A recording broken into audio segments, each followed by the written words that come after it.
Ya, Sudah, oke. ya, bisa, sudah bisa. Di record pakai cloud ya, biar bisa di-share linknya. Baik. Baik, sampai di mana tadi ya? Puka ya, kita sedang bahas apa? Puka. Ini teori bagaimana manajemen menghadapi situasi kondisi yang bergejolak, yang tidak pasti, kemudian juga kompleks dan tidak jelas ke depannya. Termasuk di Indonesia ini, ya kan? Kita tidak tahu sampai kapan PJJ, ya kan, dengan murid-muridnya. Padahal juga awalnya sampai Januari saja. Ternyata ketika sudah sampai di bulan Januari kita ini, ternyata diperpanjang juga oleh Pak Menteri kita. Karena belum jelas, ya kan, kapan selesainya wabah ini. Nah, tapi daripada kita memikirkan itu, maka kita buat betul strategi bagaimana bertahan dan bangkit kembali, berselancar dengan gelombang di masalah-masalah yang sedang terjadi. Kemudian juga adalah Klaus Schwab ini membuat teori tentang tahapan-tahapan industri. Sekarang sudah industri 4.0.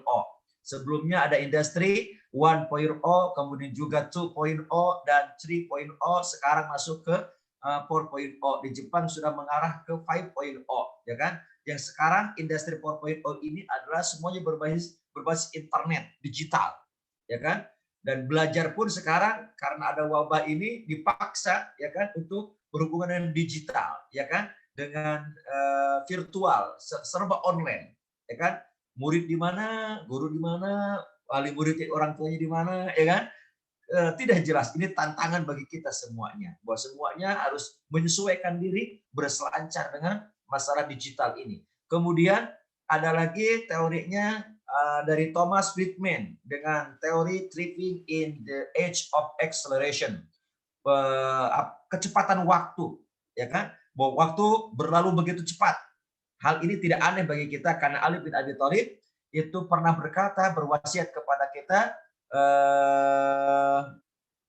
irtahalatid dunya mudbiratan wartahalatil akhirah mukbilatan. Sungguh dunia semakin cepat pergi meninggalkan manusia dan akhirat semakin cepat datang menghampiri manusia. Itu kata Ali bin Abi Thalib, ya kan? Teori kecepatan ini sudah sebagian disampaikan oleh para nabi, termasuk Nabi Muhammad dengan turun wahyu, wal asr innal insana lafi husrin. Ini adalah masalah waktu. Kemudian juga teori dari Andy Grove dengan teori inflection point, yaitu jika kita tidak bisa berubah dari masalah, maka kita bisa terpapar oleh masalah itu. Apa yang disebut dengan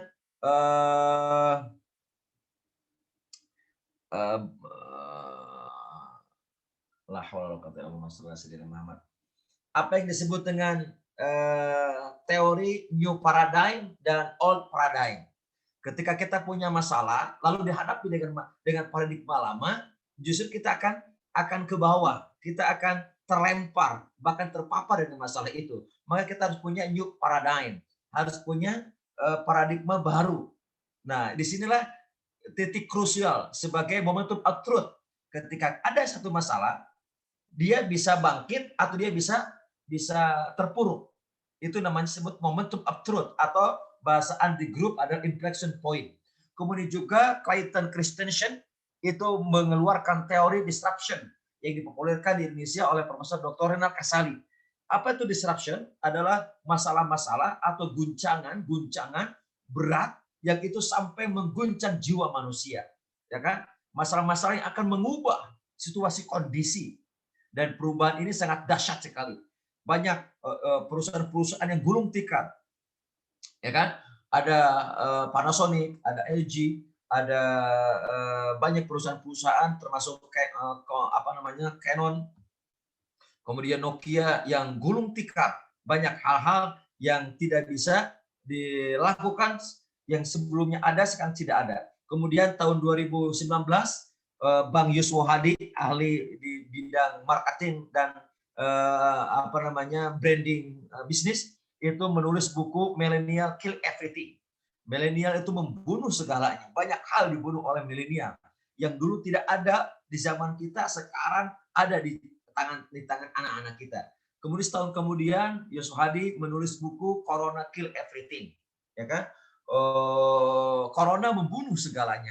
Ada kebiasaan-kebiasaan yang dibunuh oleh corona, termasuk salaman, cipika-cipiki, ya kan? Termasuk juga kumpul-kumpul di keramaian, kerumunan, gitu ya. Kemudian banyak hal ya, jaga jarak, sering-sering cuci tangan, kemudian juga SOP-nya sekarang kalau pergi kemana-mana, nyampe rumah, jangan dulu bersentuhan dengan keluarga, ya kan? Buka pakaian semuanya, langsung mandi, bersihkan, cuci bukan hanya cuci tangan, cuci kaki, tapi juga mandi dari ujung rambut sampai ujung kaki. Itu dibiasakan di rumah saya dengan keluarga, gitu ya. Ini perubahan sangat ekstrim, teman-teman. Dan ini kita tidak bisa hindarkan. Kita juga tidak bisa ngutuk keadaan. Daripada ngutuk kegelapan, lebih baik kita menyalakan obor atau lampu atau lilin yang akan menjadi secercah cahaya untuk bisa menerangi jalan kita ke depannya, insya Allah. Nah, karenanya Kang Deddy membuat tema pagi ini adalah bertahan di tengah pandemi ini. Nah, bagaimana bertahannya? Dan bukan hanya bertahan Kang Deddy, tapi harus extreme productivity. Ya, bertahannya tidak cukup, tapi bagaimana tetap produktif, ya kan? Di masa pandemi itu yang paling penting. Makanya temanya adalah extreme productivity. Nah, teman-teman sekalian, itu kenapanya. Kita baru belajar kenapa. Karena situasi kondisi yang serba ekstrim, dunia sedang mengalami perubahan ekstrim, maka kita harus memiliki extreme productivity. Sebelum ke yang ketiga, how to-nya, maka kita maknai dulu makna ekstrim dan produk. Nah, productivity. Nah, guru-guru sekalian, sahabat-sahabat surgaku, para asatidz, saya berikan waktu 1 menit, ya kan? Tolong tuliskan makna ekstrim. Silakan. Di chatroom ya, di chatroom. Apa yang teman-teman ketahui tentang ekstrim? Jangan salah, nanti jangan salah ini, jangan salah pemahaman sebagaimana pemahaman sebagian orang yang sehingga keluarlah aturan oleh pemerintah ya, pengendalian ekstremisme. Bu Nani, out of the box, yes, baru 1 orang nih, ayo, yang lainnya mana yang lain? Apa? Ekstrim apa ekstrim? Ekstrim, ekstrim. Ekstrim. Waduh, yang ngetik siapa? Kedengeran banget itu. Tenaganya tenaga gogodoh itu, Ustaz. Kayaknya itu dulu saya pakai extreme productivity itu. Kedengaran sampai sini geblok gitu ya. Ini ikhlas tuh ngambek nih yang ngetik nih. Baik, kita baca satu-satu ya. Masya Allah. Bu Nani tadi bilang out of the box. Yes, keren. Kemudian Bu Rahma, ekstrim adalah keadaan di luar nalar. Kemudian Bu Cici, ada Cici Cahyati nih. Ada artis ya di itu. Oh, bukan Cici Cahyati, Cici Sutiasi. Dangdut jadul, Ustaz. Ya. Ekstrim adalah luar biasa, ekstrim itu. Kemudian Bu Erna sesuatu yang di luar biasa. Bu Nur Malahayati dahsyat. Bu Mukmin lebih keras dari biasanya. Lebih keras dari biasanya. Kemudian es batu kali ya lebih keras ya. Bu Ratu Uyun. Oh, ada Bu Ratu nih. Keluarganya Bu Atut dong. Sangat keras. Muhammad Sulaiman. Di luar batas kewajaran. Kok ada 2 orang ya? Sarah dan Indri itu 2 orang itu. Ratu Uyun, Sri Utami, wow. Ratu Nurlailah melebihi batas. Restu Febriani berbahaya. Istuti sangat luar biasa liar. Happy Wididau. Apaan tuh Wididau? Ini perlu masuk kata bahasa baru nih. Kata Bang Hopi atau Pak Bu Hopi nih. Wididau. Luar biasa. Nyebut-nyebut Kang Deddy nih kayaknya Wididau katanya. Bu Dede luar biasa banget gitu loh. Bu Fitri, ekstrim adalah suatu kondisi suatu di atas rata-rata keadaan normal pada umumnya. Bu Ulfah Nur Aida, perubahan yang luar biasa. Wow, keren nih, sudah memahami ya. Jadi ekstrim ini bukan yang dipahami oleh wacana yang dikembangkan oleh orang-orang yang haternya Muslim ya, atau Islamofobia. Baik, itu sangat luar biasa ya. Nah, betul. Ekstrim itu adalah abnormal atau sesuatu yang berada pada situasi yang tidak normal. Ekstrim itu bisa dikatakan ada sesuatu yang di luar nalar, ya kan? Tadi sangat ekstrim, sangat keras, ya kan?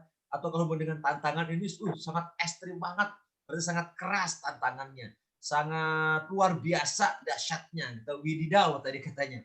Ini ekstrim ya. Jadi kita memaknai ekstrim itu adalah kondisi, situasi atau sesuatu yang berada pada situasi yang tidak normal, ya kan? Atau disebut dengan abnormal. Itu ekstrim. Nah, sekarang masuk yang kedua, teman-teman. Apa yang difahami oleh teman-teman tentang productivity? Silakan waktu 1 menit. Sekarang masuk ke pertanyaan kedua, productivity. Ayo, siapa duluan? Yang duluan dapat door prize dari panitia, ya panitia, ya katanya. Kang Dedi, ada door prize Kang Dedi? Ada dong, Ustaz. Ayo, sekarang masuk ke pertanyaan kedua ya. Apa yang dimaksud dengan productivity? Ini yang ngetik siapa sih? Gebuk. Nah, masuk ya. Nah, ini Bu Nur Mahalayati menghasilkan sesuatu. Bu Ero bisa menghasilkan sesuatu. Bu Cici karya. Bu Alfia productivity. Iya, kok ditanya lagi? Iya, makna productivity. Ditulis productivity. Maknanya apa? Apa disebut dengan productivity? Bu Hopi masih sesuatu. Bu Ratu produktivitas. Bu Dede hasil kerja. Bu Sarah, Bu Indri ini perlakuan atau tindakan yang kreatif, ya kan? Bu Ratu sesuatu menghasilkan sesuatu yang bermanfaat, menghasilkan sesuatu yang hasil kerja, berdaya guna, efektif, efisien. Bu Yeti kegiatan yang berkualitas. Yes, jadi sudah memahami ya. Bu Lia menghasilkan produktif atau aktivitas di era pandemi. Ya. Menghasilkan produk dan jasa. Yes, ini makna bahasa. Menghasilkan yang berkualitas. Yes. Nah, banyak ya melakukan suatu tindakan yang bermanfaat. Yes. Alhamdulillah sudah bisa memahami ya, ada sesuatunya. Sri Utami ada sesuatu. Ini ngingetin ke Syahrini judul lagu sesuatu. Kang Dedi nanti lanjutin lagunya. Bu Iman, Pak Iman, kreativitas dan inovasi. Bu Alfia produktif melakukan sesuatu yang positif. Yes. Nah, jadi sudah memahami ya makna ekstrim dan productivity. Nah, teman-teman sekalian, kalau kita merujuk kepada Kamus Besar Bahasa Indonesia, productivity itu diambil dari produk. Produk itu barang atau hasil yang dihasilkan, itu produk. Sedangkan produktivitas menurut Kamus Besar Bahasa Indonesia adalah berarti kemampuan untuk menghasilkan sesuatu. Itu produktivitas. Produktif itu bersifat atau mampu menghasilkan dalam jumlah besar. Jadi productivity adalah kemampuan untuk menghasilkan ya sesuatu yang besar, sesuatu yang lebih besar, mendatangkan atau memberi hasil, manfaat dan sebagainya atau menguntungkan.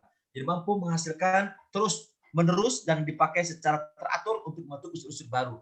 Produktivitas adalah dia mampu menghasilkan kemanfaatan, hasil yang menguntungkan, atau produktif itu disebut dengan menghasilkan sesuatu lebih besar dari biasanya, lebih besar dari modalnya. Jadi kalau ada orang, katakan 2 orang diberikan modal 100.000, 1 orang ya kan untungnya ternyata 150.000, tapi 1 orang lagi untungnya sampai 200.000. Maka dianggap produktif adalah yang untungnya lebih banyak, yaitu adalah 200.000 ini. Dan di dalam Islam ini sangat dahsyat teman-teman makna produktif ini. Nanti kita bahas di akhir ya. Ekstrim productivity itu. Nah, di awal di dalam Islam ini dianjurkan oleh Allah dan Rasulnya agar kita melakukan kegiatan, aktivitas, amal, tindakan yang produktif. Apa makna produktif di dalam kaidah Islam adalah yang dia manfaatnya bukan hanya mendapatkan dunia, tapi juga akan berefek kepada kebaikan akhirat. Contoh produktif di dalam hadis Nabi. Cegahlah dirimu dari api neraka walau dengan sepotong biji kurma. Bayangkan, sepotong kurma diharapkan akan mampu memadamkan api neraka atau menyelamatkan seseorang dari api neraka, berarti masuk ke dalam surga. Bayangkan tingkat produktivitas di dalam Islam ini, ya kan? Sepotong kurma itu akan bisa memasukkan ke dalam surga, menyelamatkan api neraka, baru sepotong. Bayangkan kalau sekilo, ya kan, yang kita bagi-bagikan Sampai para sahabat paham dengan isyarat daripada hadis ini. Ya Rasul, kami tidak punya kurma. Apakah mungkin kami bisa selamat dari neraka dan masuk ke dalam surga ya Rasul? Maka apa kata Nabi? Berikanlah minum walau seteguk air kepada orang yang kehausan. Masya Allah. Seteguk air yang diberikan kepada orang yang kehausan, apalagi kepada orang yang berpuasa, maka mampu menyelamatkan kita dari neraka dan akan masuk ke dalam surga. Bayangkan tingkat produktivitasnya orang-orang Islam, orang-orang beriman ini. Akhirnya sahabat juga ada yang mengatakan, ya Rasul, aku tidak punya kurma, aku tidak punya air. Kata Nabi, engkau punya senyum kan? Senyumlah kepada saudaramu, bahagiakan hatinya dengan walau dengan senyum. Maka senyuman itu akan mampu menyelamatkan engkau dari neraka dan masukkan ke dalam surga. Masya Allah, ini merupakan produktivitas di dalam Islam. Yang intinya adalah apapun aktivitas kita tidak dipandang itu adalah besar atau kecil, ya kan? Dianggap oleh orang lain ini mulia atau remeh, tapi intinya adalah mampu selamat nanti dari api neraka dan masuk ke dalam surga. Walau sebiji kurma, kalau tidak ada, walau seteguk air, kalau tidak ada, walau dengan senyuman, kebahagiaan memberikan bahagia kepada orang lain. Ini adalah produktif banget. Nah, ini contoh-contoh ringan saja teman-teman. Bahkan teman-teman sekalian, kalau kita berhubungan dengan sorga, itu ternyata sorga dekat dengan telapak kaki orang yang bekerja. Nah, saya ingin menyampaikan satu hadis Nabi, hadis Imam Bukhari, ya kan? Dari Abdul Ibn Mas'ud, ada hadis sahih ya. Al jannatu aqrabu ila ahadikum min syiraki na'lihi wan naru misla dzalik. Sesungguhnya sorga itu amat sangat dekat dengan telapak kaki orang yang bekerja. Sedekat sandal atau sepatu yang nempel dengan kaki saat kita bekerja. Bayangkan, hadis ini sahih teman-teman. Sedangkan hadis yang mengatakan sorga di bawah telapak kaki ibu, jika itu hadis, maka hadisnya ada hadis sangat lemah. Kata Imam Bukhari, matruh, harus ditinggalkan. Nah teman-teman sekalian, yang benar yang saya tadi adalah al-jannatu aqrabu ila ahadikum min syarakin alihi. Sungguh surga itu sangat amat dekat dengan telapak kaki orang yang bekerja. Sangat dekat dengan para pegawai, sangat dekat dengan para buruh, sangat dekat dengan para guru-guru. Sangat dekat banget. Nah, teman-teman sekalian, ini ingin isyarat kepada kita, kata para ulama ahli tafsir hadis, bahwa sungguh surga itu mudah kita raih sebenarnya. Kemudahan ini yang disebut dengan tingkat produktivitas yang ekstrim bagi orang beriman, bagi orang Islam. Dan ini hanya ada di dalam kaidah Islam, ada dalam kaidah keimanan. Nanti di akhir, bagaimana caranya, itu yang paling penting. Bagaimana caranya kita melakukan perbuatan kecil, tapi akan mampu masuk ke dalam surga. Dan mampu menyelamatkan dari neraka. Bagaimana kita melakukan tindakan-tindakan kecil, yang dianggap oleh orang remeh, dianggap oleh orang itu sederhana, atau mungkin anggap hina, atau disepelekan, bahkan tidak terapresiasi, tidak mendapatkan apresiasi, ya kan? Bahkan tidak diucapkan terima kasih oleh manusia, oleh atasan, oleh teman, bahkan oleh keluarga sekalipun. Tapi di hadapan Allah, aktivitas atau tindakan atau amal yang kecil yang dianggap remeh itu justru akan dapat menyelamatkan dari neraka dan masuk ke dalam surga. Ini makna produktif di dalam kaidah Islam. Masya Allah. Nah teman-teman sekalian, rahimakumullah, ini akan kita tuju teman-teman. Daripada kita mengutuk kegelapan di masa pandemi ini, lebih baik kita tingkatkan produktivitas kerja kita dengan extreme productivity. Karena teman-teman, siapapun bisa terpapar oleh corona. Kapan, di mana, Allah walam bishawab. Ya kan? Dan sebagiannya juga dari yang terpapar corona adalah wafat. Sekarang sudah menembus angka ke 1 juta orang terpapar positif corona di Indonesia. Ya kan? Pemerintah sudah kewalahan, sudah unpredictable, tidak bisa diprediksi lagi. Ya kan? Sehingga uncertainty, banyak ketidakpastian sekarang. Sampai kapan tidak bisa diprediksi. Gitu ya. Dan ini mengkhawatirkan. Bayangkan sebagian ditutup masih PSBB, ya kan, seperti tempat-tempat ibadah, keramaian, ya kan, termasuk maulid, termasuk apapun. Tapi tempat yang lain dibuka, ya kan, kafe-kafe, pasar-pasar gitu ya. Jadi seolah ada ketidakadilan. Itu terserah mereka. Yang jelas kita masuk ke dalam diri kita sekarang. Daripada kita mengkhawatirkan satu kondisi yang akan menurunkan imunitas tubuh kita, lebih baik kita banyak mengumpulkan persiapan bekal menyambut kematian. Inilah strategi kita bertahan, ya kan? Strategi bukan hanya bertahan, bukan hanya bangkit, tapi berdaya di tengah pandemi ini. Nah, itu pemaknaan yang kita maknai termasuk how to-nya. Nah, teman-teman sekalian, extreme productivity akhirnya kita maknai, ya kan? Kita maknai sebagai sesuatu yang harus melekat di dalam diri kita sebagai kader, sebagai guru, sosok guru peradaban, ya. Extreme productivity adalah orang-orang yang siap untuk mengkontribusikan segala macam potensi, bakat, dan kemampuannya untuk lingkungan sekitar dia dengan cara yang tidak biasa. Ini extreme productivity. Kita harus melakukan tindakan di luar biasa-biasa saja. Kita harus siap untuk mengkontribusikan segala macam potensi kita, bakat kita, dan kemampuan kita untuk lingkungan di sekitar kita dengan cara yang tidak biasa. Nah, akhirnya teman-teman sekalian, kita masuk ke yang paling inti, how to extreme productivity. Di dalam kaidah manajemen, ternyata sikap yang pertama harus kita miliki adalah extraordinary menghadapi perubahan yang sangat ekstrim ini. Extraordinary di dalam bahasa hadis Nabi disebut dengan ghuraba. Ya kan? Bada al-Islamu ghariban wa sayaudu ghariban fatuba lil ghuraba.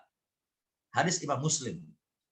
Awal mula Islam yang dibawa oleh Nabi Muhammad itu dianggap ghuraba, asing, aneh, nyeleneh, di luar kebiasaan orang, di luar kebiasaan yang berlaku di zamannya, di luar standar pikiran orang, di luar standar target orang-orang di zamannya. Ghuraba, asing, dianggap aneh, nyeleneh, di luar kebiasaan, di luar nalar.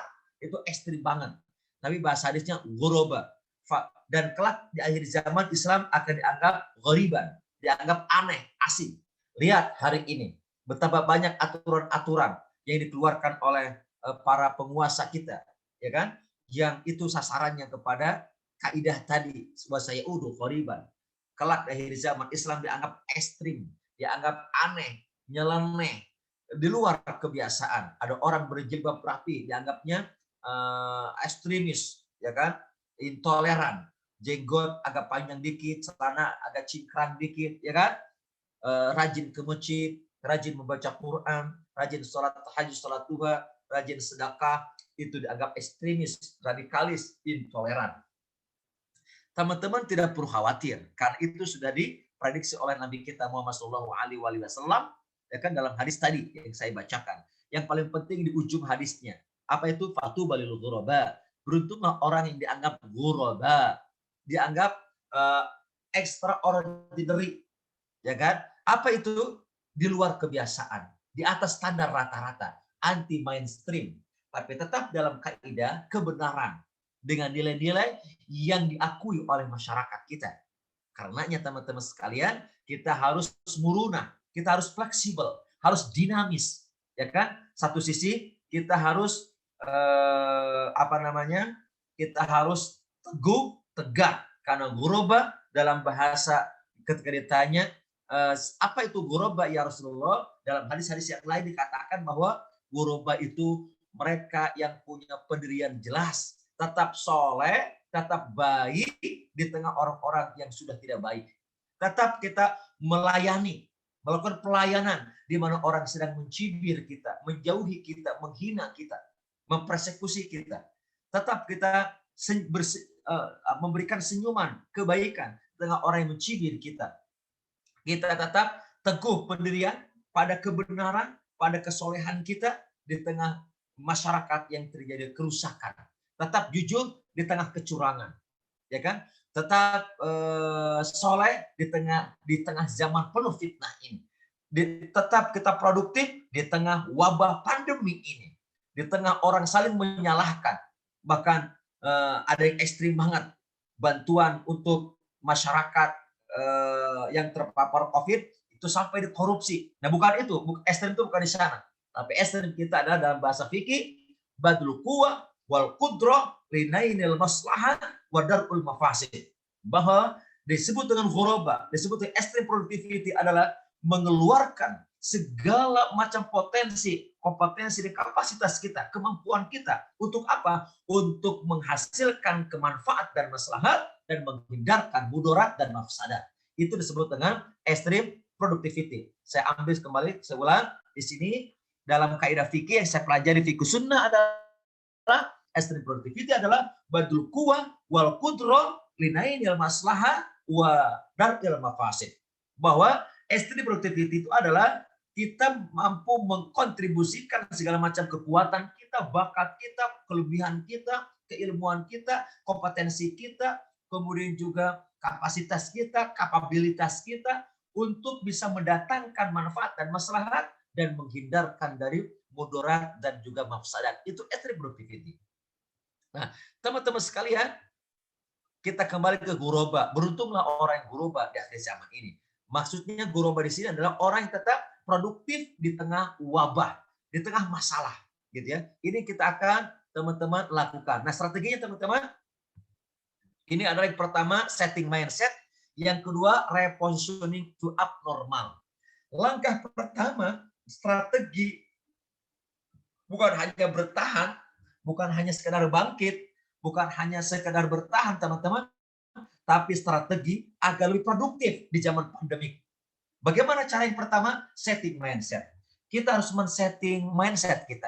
Setelah akan repositioning to abnormal, yaitu mereposisi sikap kita, tindakan kita, bahkan pikiran kita, bahkan amal kita to abnormal, ya kan? Di situasi yang tidak normal.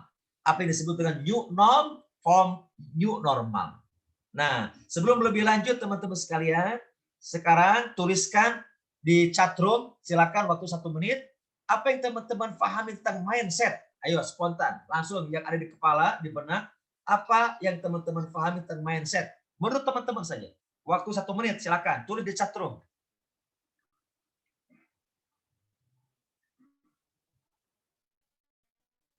Ayo, siapa?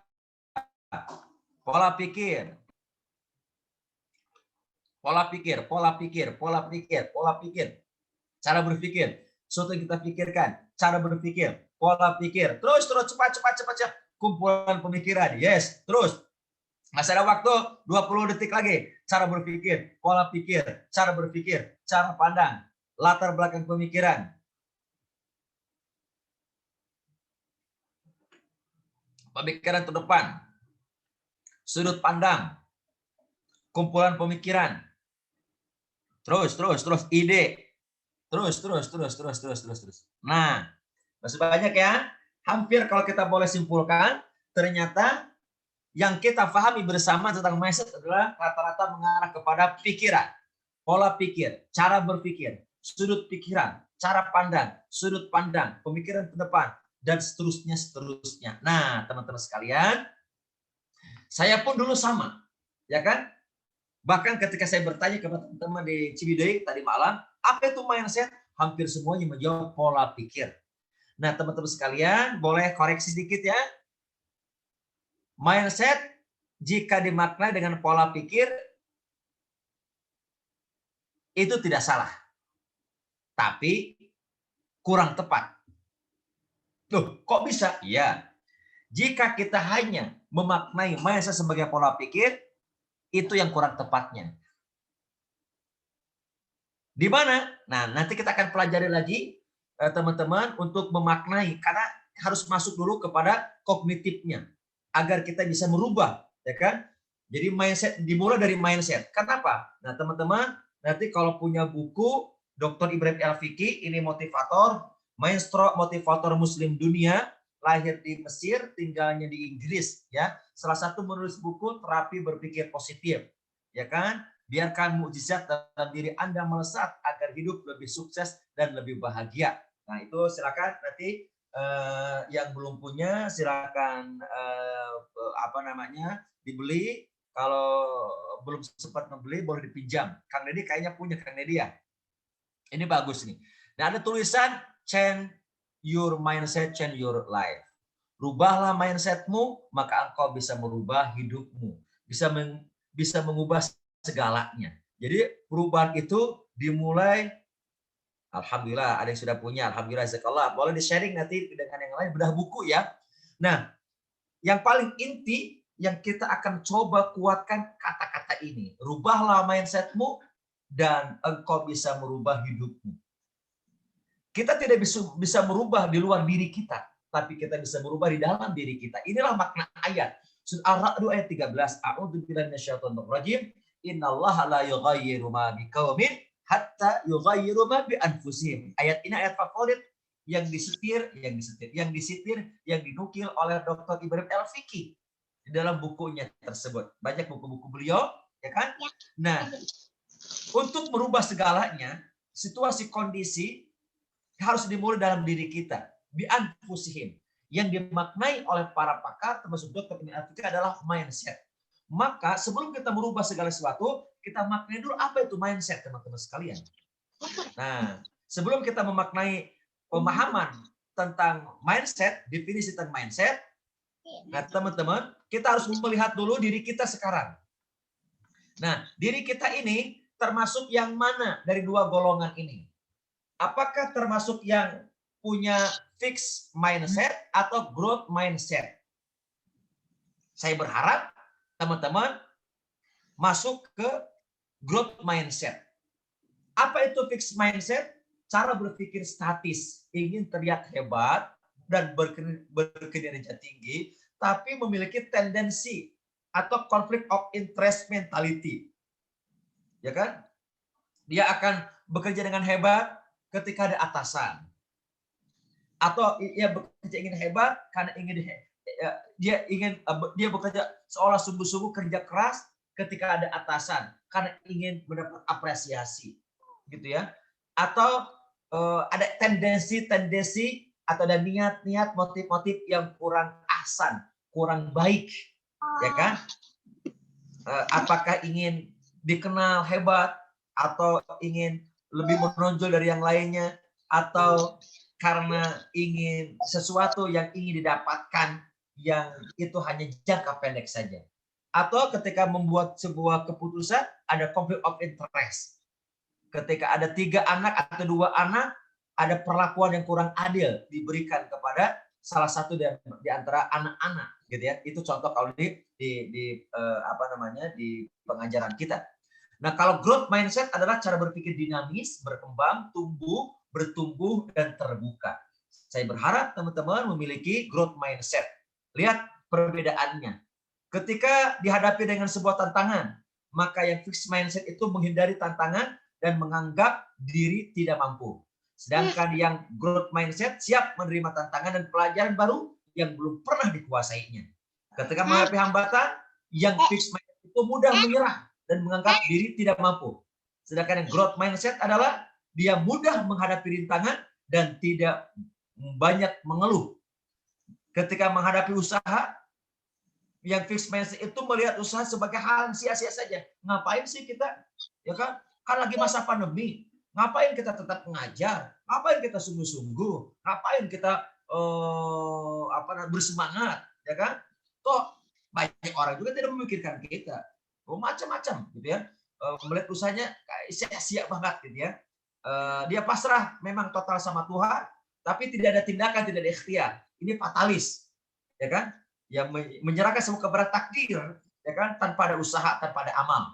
Tapi yang growth mindset adalah melihat usaha sebagai bagian untuk menjadi lebih dewasa, lebih mahir, ya kan? Lebih mature, lebih maturity, lebih dewasa lagi.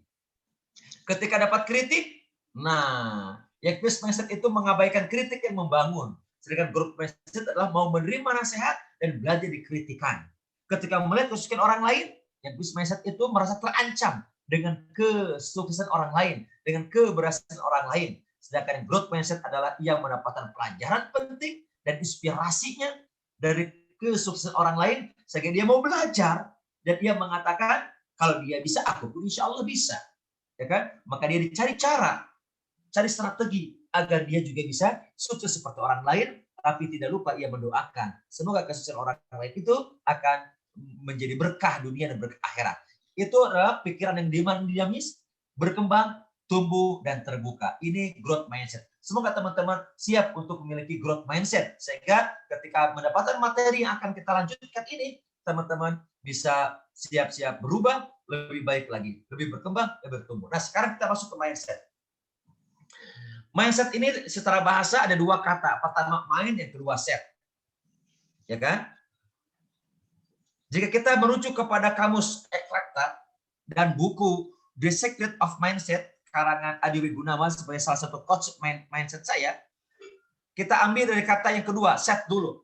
Set itu jika dihubungkan dengan suatu kegiatan, maka ia dimaknai dengan peningkatan kemampuan. Buang-buang di luar. Jangan di sini. Ada yang... Jangan dibuang-buang, Bu. Sayang, Bu. Apalagi kalau kopi. Lanjut ya. Jadi set jika dihubungkan dengan suatu kegiatan, seminar, pelatihan, pengajaran, pendidikan, pembinaan, coaching, maka maknanya meningkatkan kemampuan. Jika dihubungkan dengan benda-benda, maka set dihubungkan dengan keadaan mengatur atau teratur, mengatur, menata, kemudian juga membersihkan, menertibkan, sehingga keadaannya teratur, tertib, utuh, kuat, solid, tidak terpapar, tidak terpropaganda, tidak mudah dirayu, tidak mudah disusupi, ya kan? Berkualitas tinggi, kuat, kokoh, solid, bersih, enak dipandang, enak dilihat, enak dirasakan. Itu adalah set, ya, secara bahasa. Sekarang mind. Mind itu banyak orang mengatakan pikiran, padahal mind itu adalah the center of consciousness. Mind itu adalah pusat kesadaran. The generates thought, feeling, ideas, and perception, and stories, knowledge, and memories. Bahwa mind adalah pusat kesadaran yang menciptakan pikiran, perasaan, ide, persepsi, kemudian juga dia mampu menyimpan memori, pengetahuan, dan mampu mengaksesnya kembali untuk merespon sesuatu yang terjadi ketika ada stimulus, ketika ada rangsangan. Itu adalah mind. Jadi teman-teman, mind itu bukan sekedar pikiran. Pikiran itu salah satu bagian dari mind. Inti dari mind, kata para pakar, adalah kesadaran. Nah, disinilah teman-teman, sebelum kita berubah, sebelum kita melakukan perbuatan perbaikan, sebelum kita melakukan sebuah tindakan untuk merubah diri atau merubah orang lain, maka yang harus dilakukan adalah dalam keadaan sadar. Termasuk teman-teman sekalian, kita memilih jadi guru adalah mestinya kita pahami, itu adalah pilihan sadar kita. Ketika kita tahu bahwa pilihan sadar kita adalah profesinya guru, maka kita mestinya memahami konsekuensi logis yang ditimbulkan dari pekerjaan sebagai seorang guru. Apapun sebenarnya. Saya sebagai seorang dai, sebagai seorang trainer, sebagai seorang konsultan, maka saya pilih dengan sadar saya. Ketika saya memilih dengan kondisi sadar saya memilih untuk menjadi seorang dai, seorang trainer, seorang konsultan, maka saya harus memahami konsekuensi logis yang ditimbulkan dari pilihan sadar saya. Ya, saya harus nyiapin materi, memperbaiki menambah skill saya, kemampuan saya, membaca banyak buku, silaturahmi sama orang, belajar sama orang, belajar lagi. Kemudian ketika ada jadwal tidak boleh nolak kalau tidak berbenturan, berbentok waktunya, dan yang lainnya. Kapanpun dan dimanapun. Dan ini adalah pilihan sadar kita. Nah, ketika kita telah lahir ke dunia ini, kita harus sadar bahwa kita ini hamba Tuhan. Kita ini hamba Allah disebut dengan manusia yang diciptakan tinggal di bumi. Dan kita pahami dalam surat Al-Mulk, alladzi khalaqal mauta wal hayata liyabluwakum ayyukum ahsanu amala. Bahwa kita harus sadar dunia tempat masalah. Allah ciptakan kehidupan dan kematian ini adalah untuk menguji kita. Jadi kita sedang diuji di dunia ini. Tempat ujiannya di dunia ini. Yang menguji Allah lewat bala tentaranya. Ada malaikat. Ada sekarang salah tentaranya ada corona atau COVID-19. Itu tentaranya Allah Subhanahu wa Ta'ala. Ya kan? Nah, kalau kita sadar bahwa kita tinggal di bumi sebagai manusia diciptakan di muka bumi ini, ketika ada masalah, ketika ada wabah, musibah, maka kita sadar bahwa ternyata betul firman Allah tersebut.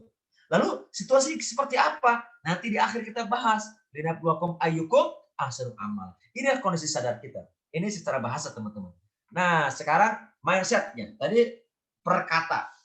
Sekarang mindset. Nah, teman-teman sekalian, saya ambil dari tokoh-tokoh mindset. Yang pertama Arthur Ray, yang kedua Dr. Ibrahim El-Fiqi, dan yang ketiga Adi Gunawan sebagai dokter. Apapun agamanya, teman-teman sekalian, yang satu adalah Muslim, Dr. Ibrahim El-Fiqi. Lihat, mindset itu ternyata bukan sekedar pola pikir, tapi mindset is belief that affects someone's attitude. Mindset itu merupakan keyakinan, kepercayaan, saya terjemahkan keimanan that affects someone's attitude, yang berefek pada sikap seseorang. Atau yang kedua, a set of value of belief determining one behavior, a way of thinking, outlook, and mental attitude. Mindset adalah seperangkat atau sejumlah nilai-nilai kepercayaan, nilai-nilai keyakinan, nilai-nilai keimanan yang menggerakkan kepribadian seseorang, pola pikir atau cara pikir seseorang, pandangan seseorang, dan juga sikap mental seseorang. Nah, teman-teman sekalian, jadi mindset intinya bukan pola pikir, tapi belief atau value of belief. Pola pikir bagian terkecil dari mindset. Yang perlu kita luruskan pemahaman sekarang adalah mindset itu ada ternyata belief. Kepercayaan, keimanan, keyakinan. Yang dari belief itu akan berefek kepada perilaku kita, kepribadian kita, cara pikir kita, cara pandang kita, dan sikap mental kita. Jadi dalam teori ini, mereka ingin ungkapkan bahwa ketika belief, keyakinan, keimanan seorang itu benar, maka akan berefek kepada sikap seseorang. Tindakannya, pikirannya. Ini secara secara istilah. Sekarang, karena saya pernah belajar pesantren, saya cari literatur bahasa Arab. Apa itu mindset dalam bahasa Arab? Maka ditemukanlah satu kata, yaitu al-aqidah. Orang Barat menyebut mindset, di dalam Islam disebut akidah. Al-aqidatu hiya jumlatun minal umur allati yajibu ayyasaddaqa biha al-qulub wa tatmainu ilaiha an-nufus hatta takuna yaqinan sabitan inda ashabiha la yumassu biha raibun wa la yukhalituha syakkun. Ini dalam kaidah bahasa Arab. Jadi ketika para pakar Barat mengatakan change your mindset, change your life, ini mereka semakin menguatkan tentang pola perubahan yang dilakukan oleh para nabi, para rasul sejak Nabi Adam sampai Nabi Muhammad SAW. Contoh Nabi Muhammad SAW, Nabi kita, untuk merubah peradaban yang biadab menjadi peradaban yang beradab, maka yang dirubah pertama kali adalah tentang akidah, tentang iman. Di Mekah berdakwah 13 tahun lebih. Di Madinah hanya 10 tahun. Di Mekah belum ada perintah turun ayat tentang halal.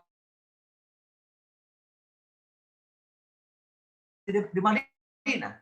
Sedangkan di Mekah selama 13 tahun lebih itu hanya menguatkan, meluruskan akidah, meluruskan iman, meluruskan tauhid. Karena ternyata polanya, kalau akidahnya benar,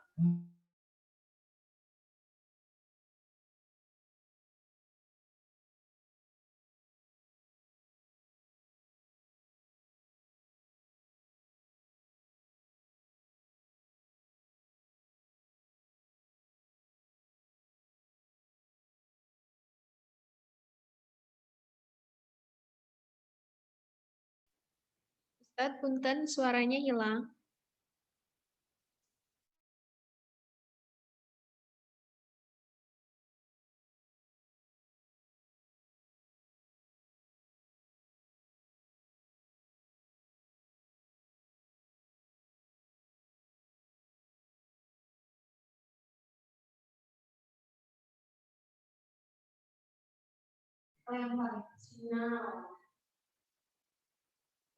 Baik, kita tunggu dulu ya, Ustadz dan Ustazah. Punten.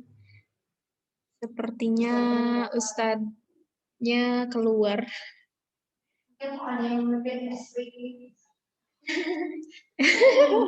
Mungkin ada yang mau ice breaking sambil nunggu.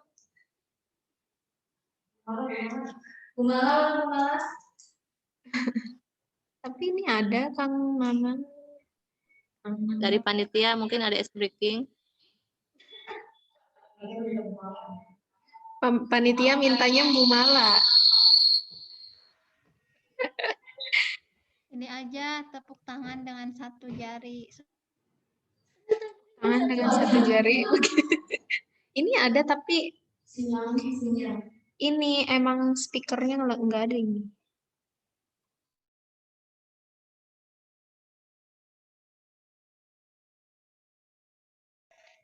Ayo tangan di atas. Silahkan panitia memimpin. Halo, Assalamualaikum. Halo? Waalaikumsalam warahmatullahi Halo, Ustadz, masuk. Waalaikumsalam, Ustadz.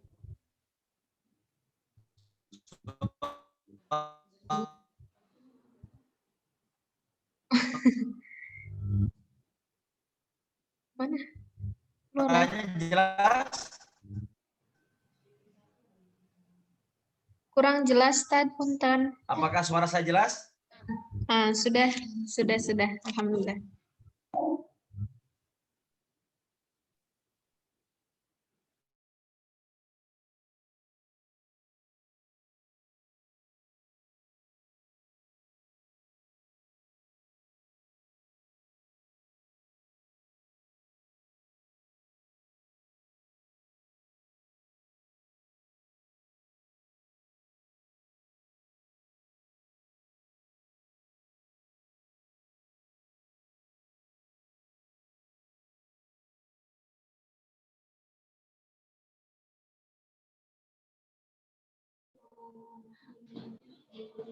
Bu Mala ulang ngahenen bae.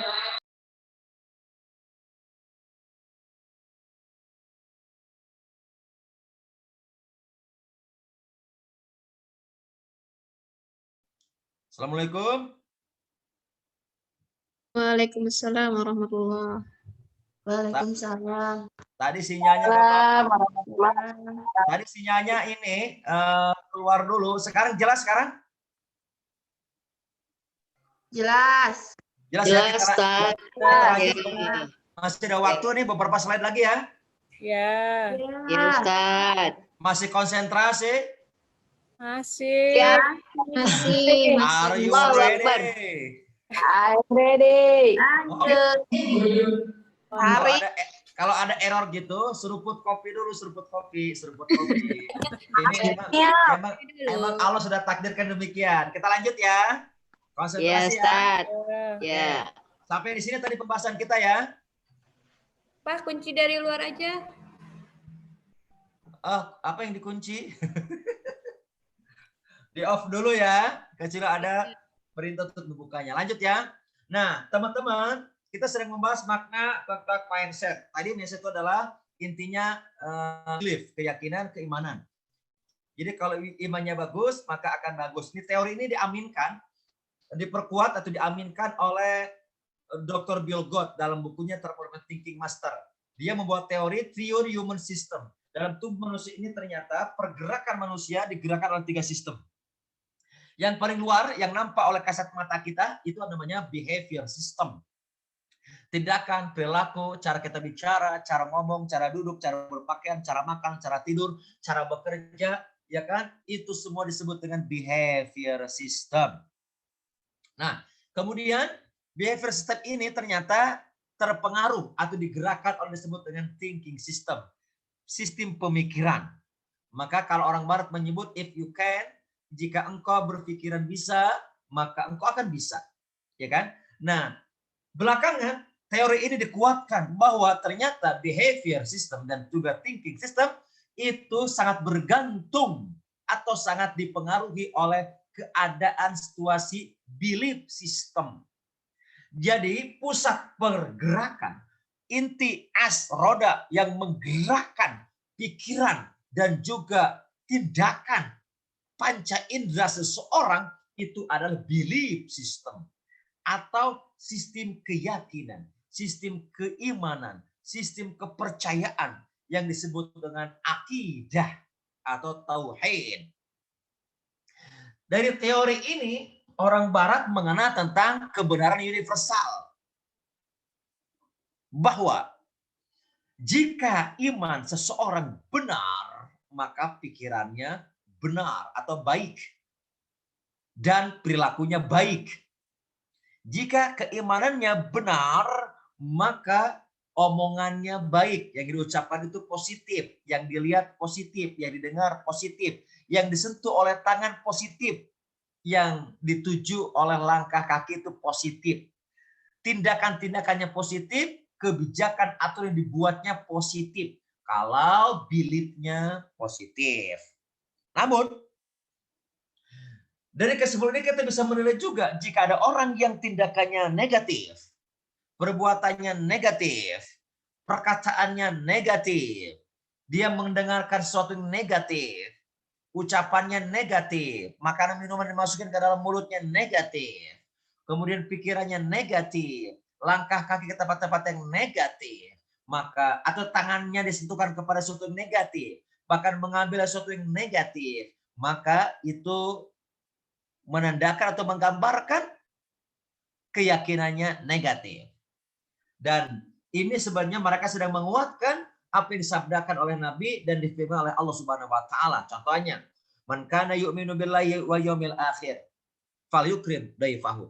Barang siapa yang beriman kepada Allah dan hari akhir, belief sistemnya bagus, maka dia akan melakukan tindakan memuliakan tamu.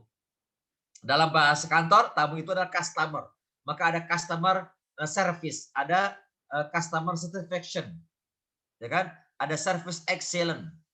Nah, itu sebenarnya dipengaruhi oleh kadar keimanan seorang.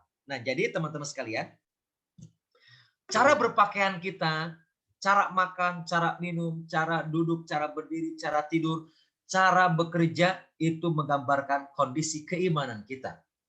Mengeluhnya kita, malas-malasannya kita itu ternyata dipengaruhi oleh kadar kualitas keimanan kita. Jadi kalau ada kita bekerja malas-malasan, belajar malas-malasan, ya kan? Melakukan tugas-tugas malas-malasan, bahkan sering mengeluh, sering menyalahkan, berarti kemampuan keimanan kita perlu dipertanyakan. Ya kan? Karena semuanya pusatnya adalah keimanan.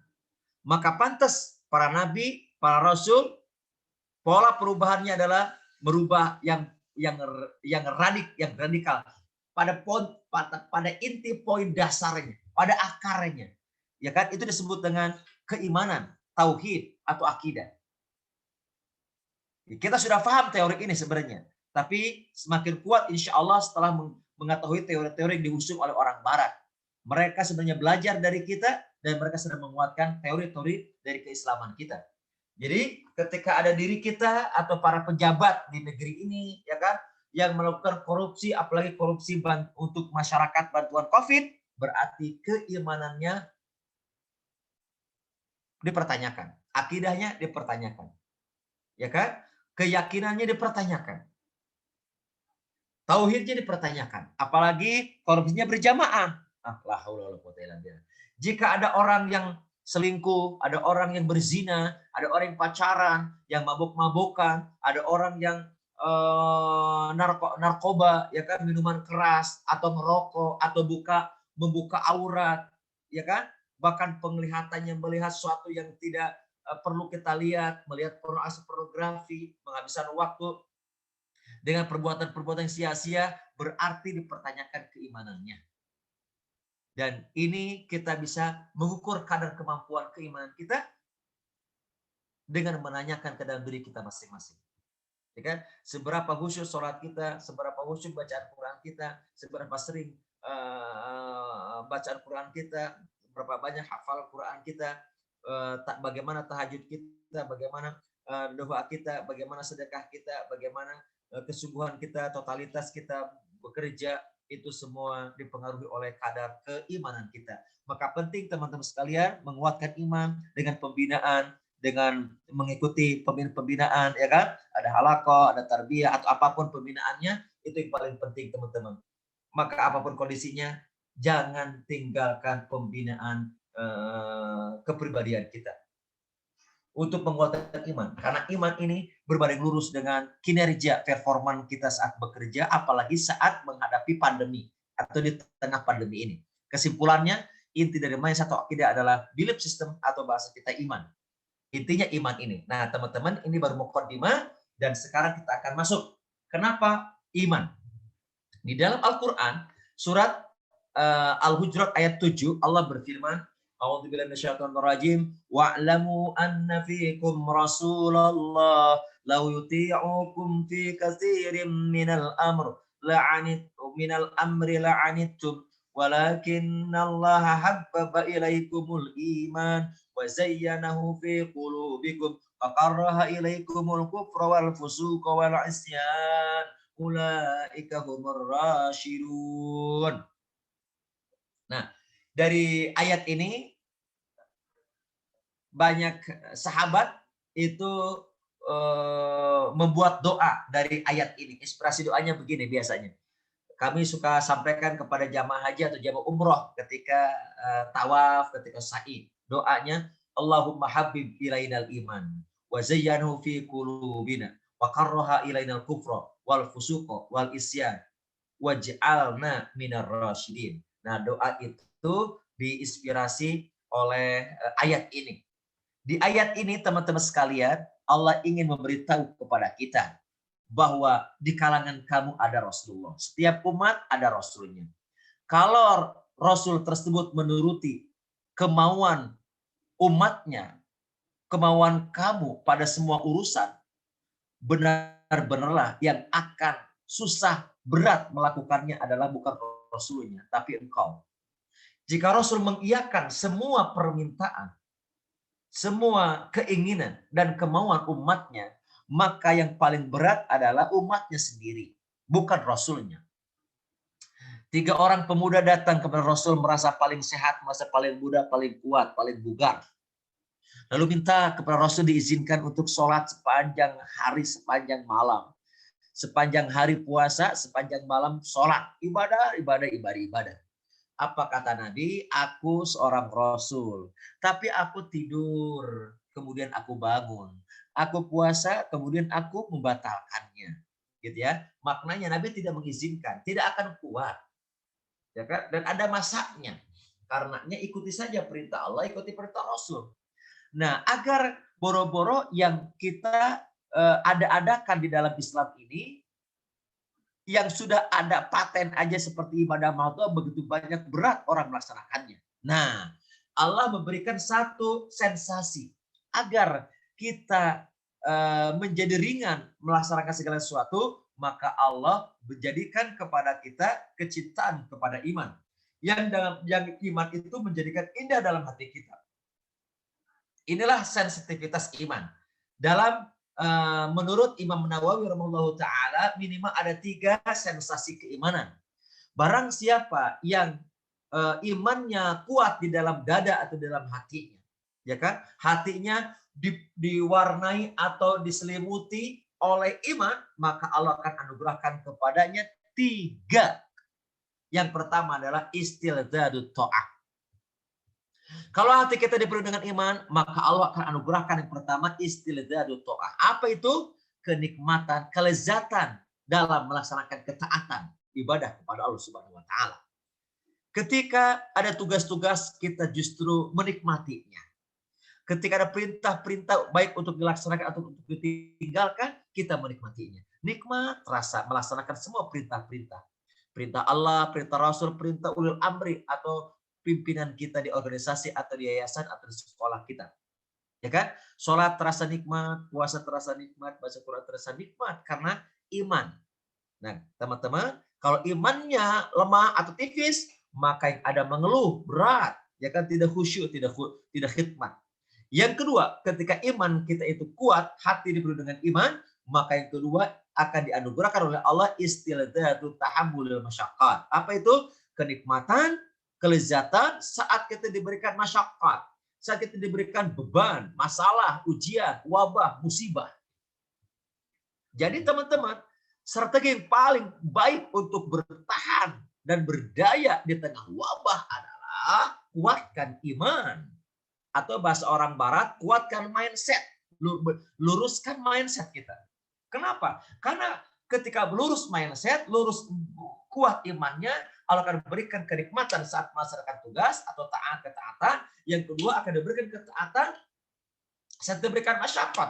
Seberat apapun bebannya, seberat apapun masalahnya, sampai terjadi wabah bertahun-tahun, atau berbulan-bulan sampai hampir 2 tahun ini atau 1 tahun penuh, maka teman-teman tetap akan merasakan nikmat dan lezatnya. Ketika banyak orang mengeluh, putus asa, akhirnya malas-malesan, saling menyalahkan, ya kan? Tapi dia tetap menikmatinya. Yang ketiga adalah karaha ilal kufra wal fusuq wal isyan. Sangat amat benci kepada perbuatan yang kekufuran, kefasikan, dan kemaksiatan. Dia benci kepada kemalasan.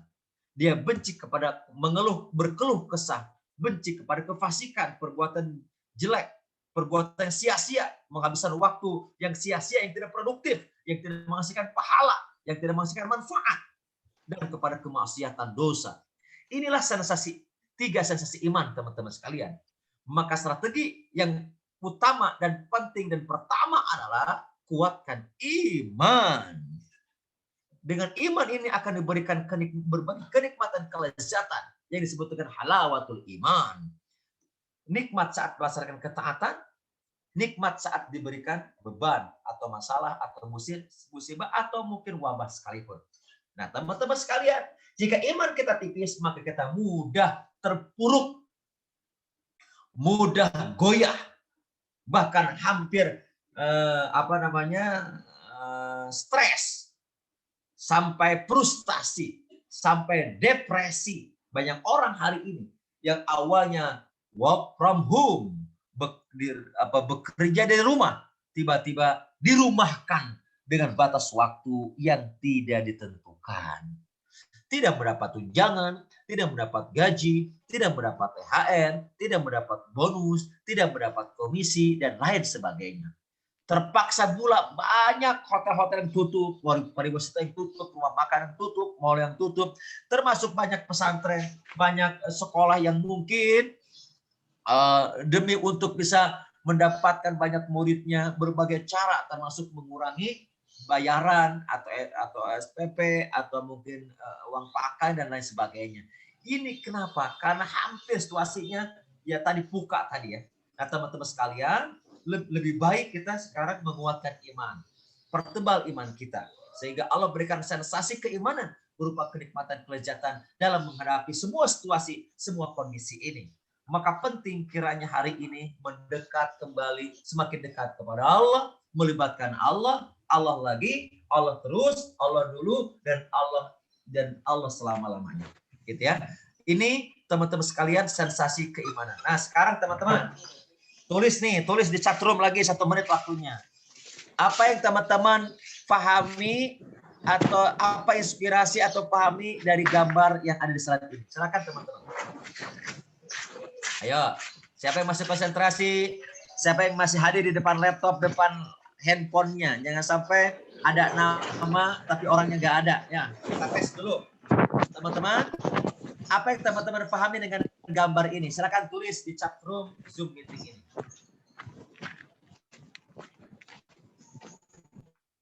Ayo, 1 menit waktunya.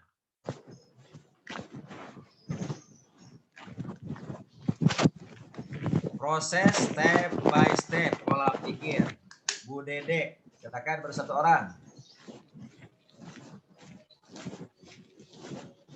Yang lain, silakan. Apa yang teman-teman pahami dari gambar di slide ini? Kelihatan gambarnya ya?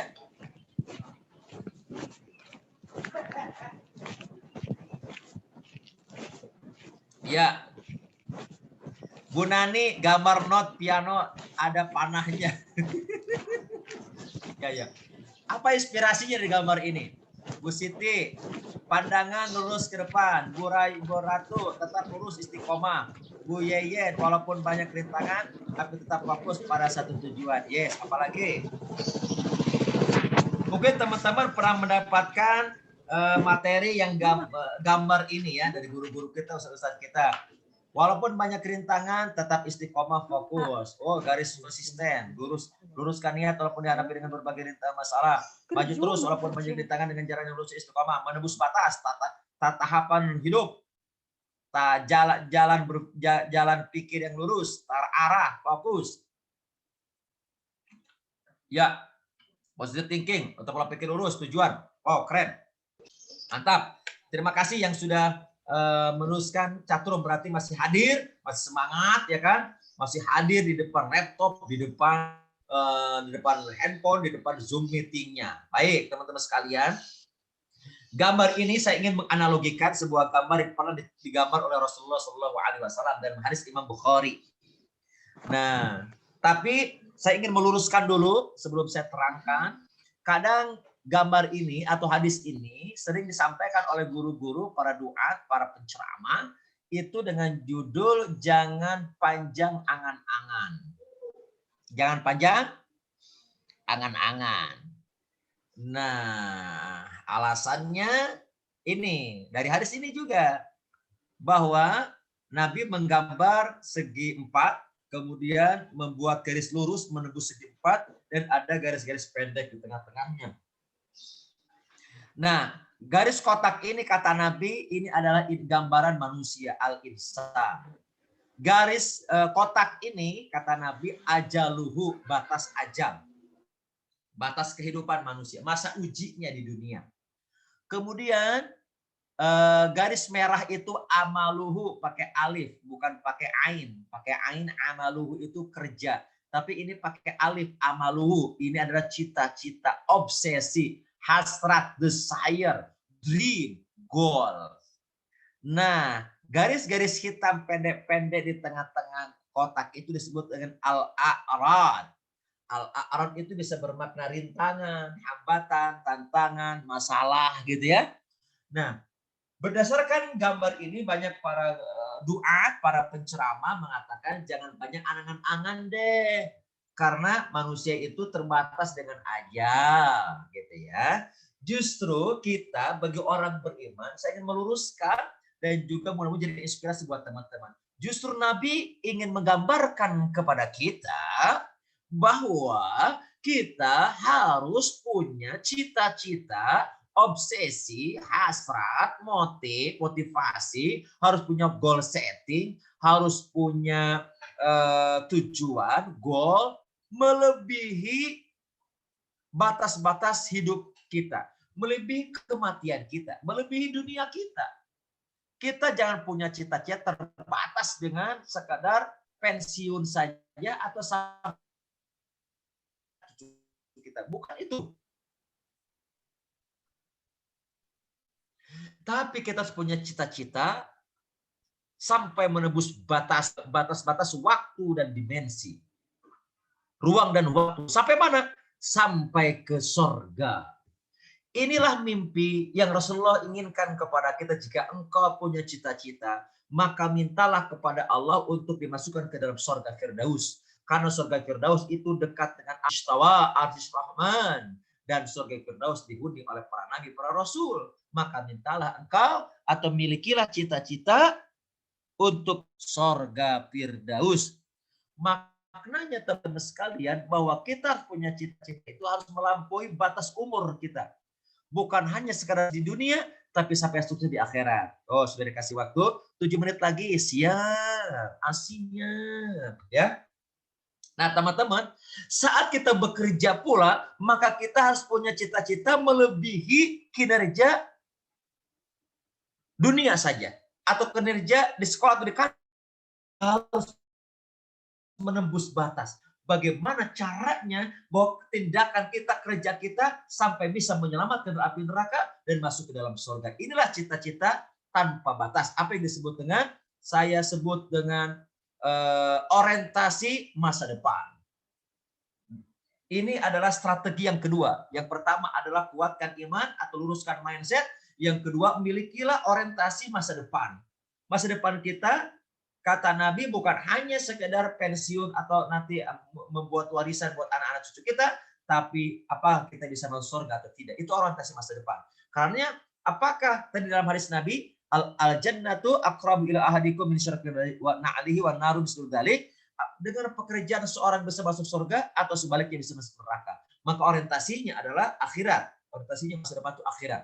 Nah, karena orientasi akhirat diminta oleh Rasul kepada kita, maka Allah memberikan tawaran pahala kepada kita. Izin teman-teman sekalian, kalaupun hadis ini sudah sering kita baca, izinkan saya menyampaikan ulang untuk merefresh. Ya kan, hadis Imam Bukhari, Imam Muslim dari Abu Hurairah. Mohon dibaca juga teman-teman bersama-sama dalam hati ya.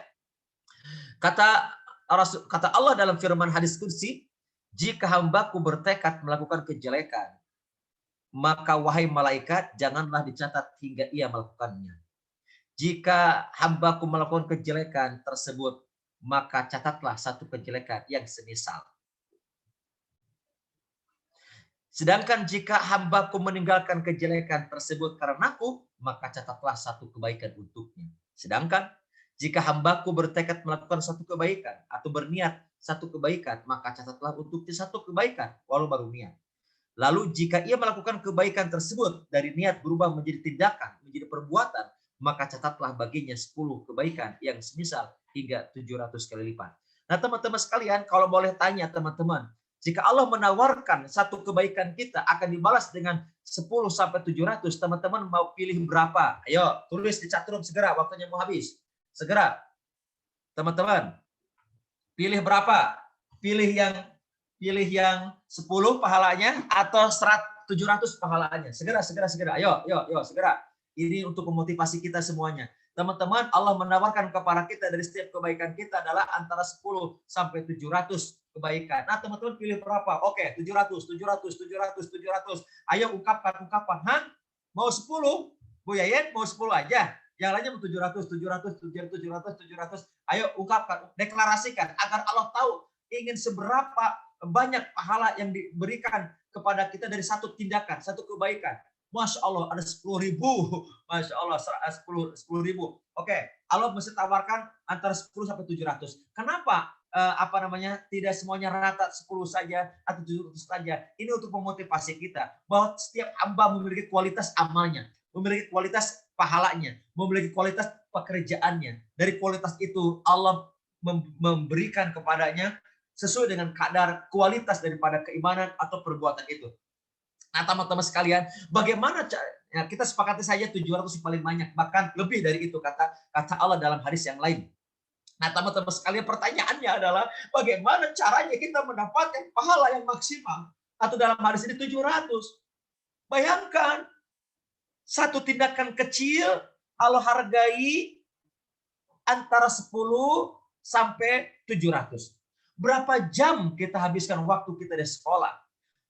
Diurai dari jadi menit, jadi detik, berapa menit, berapa jam kita menghabiskan waktu di sekolah.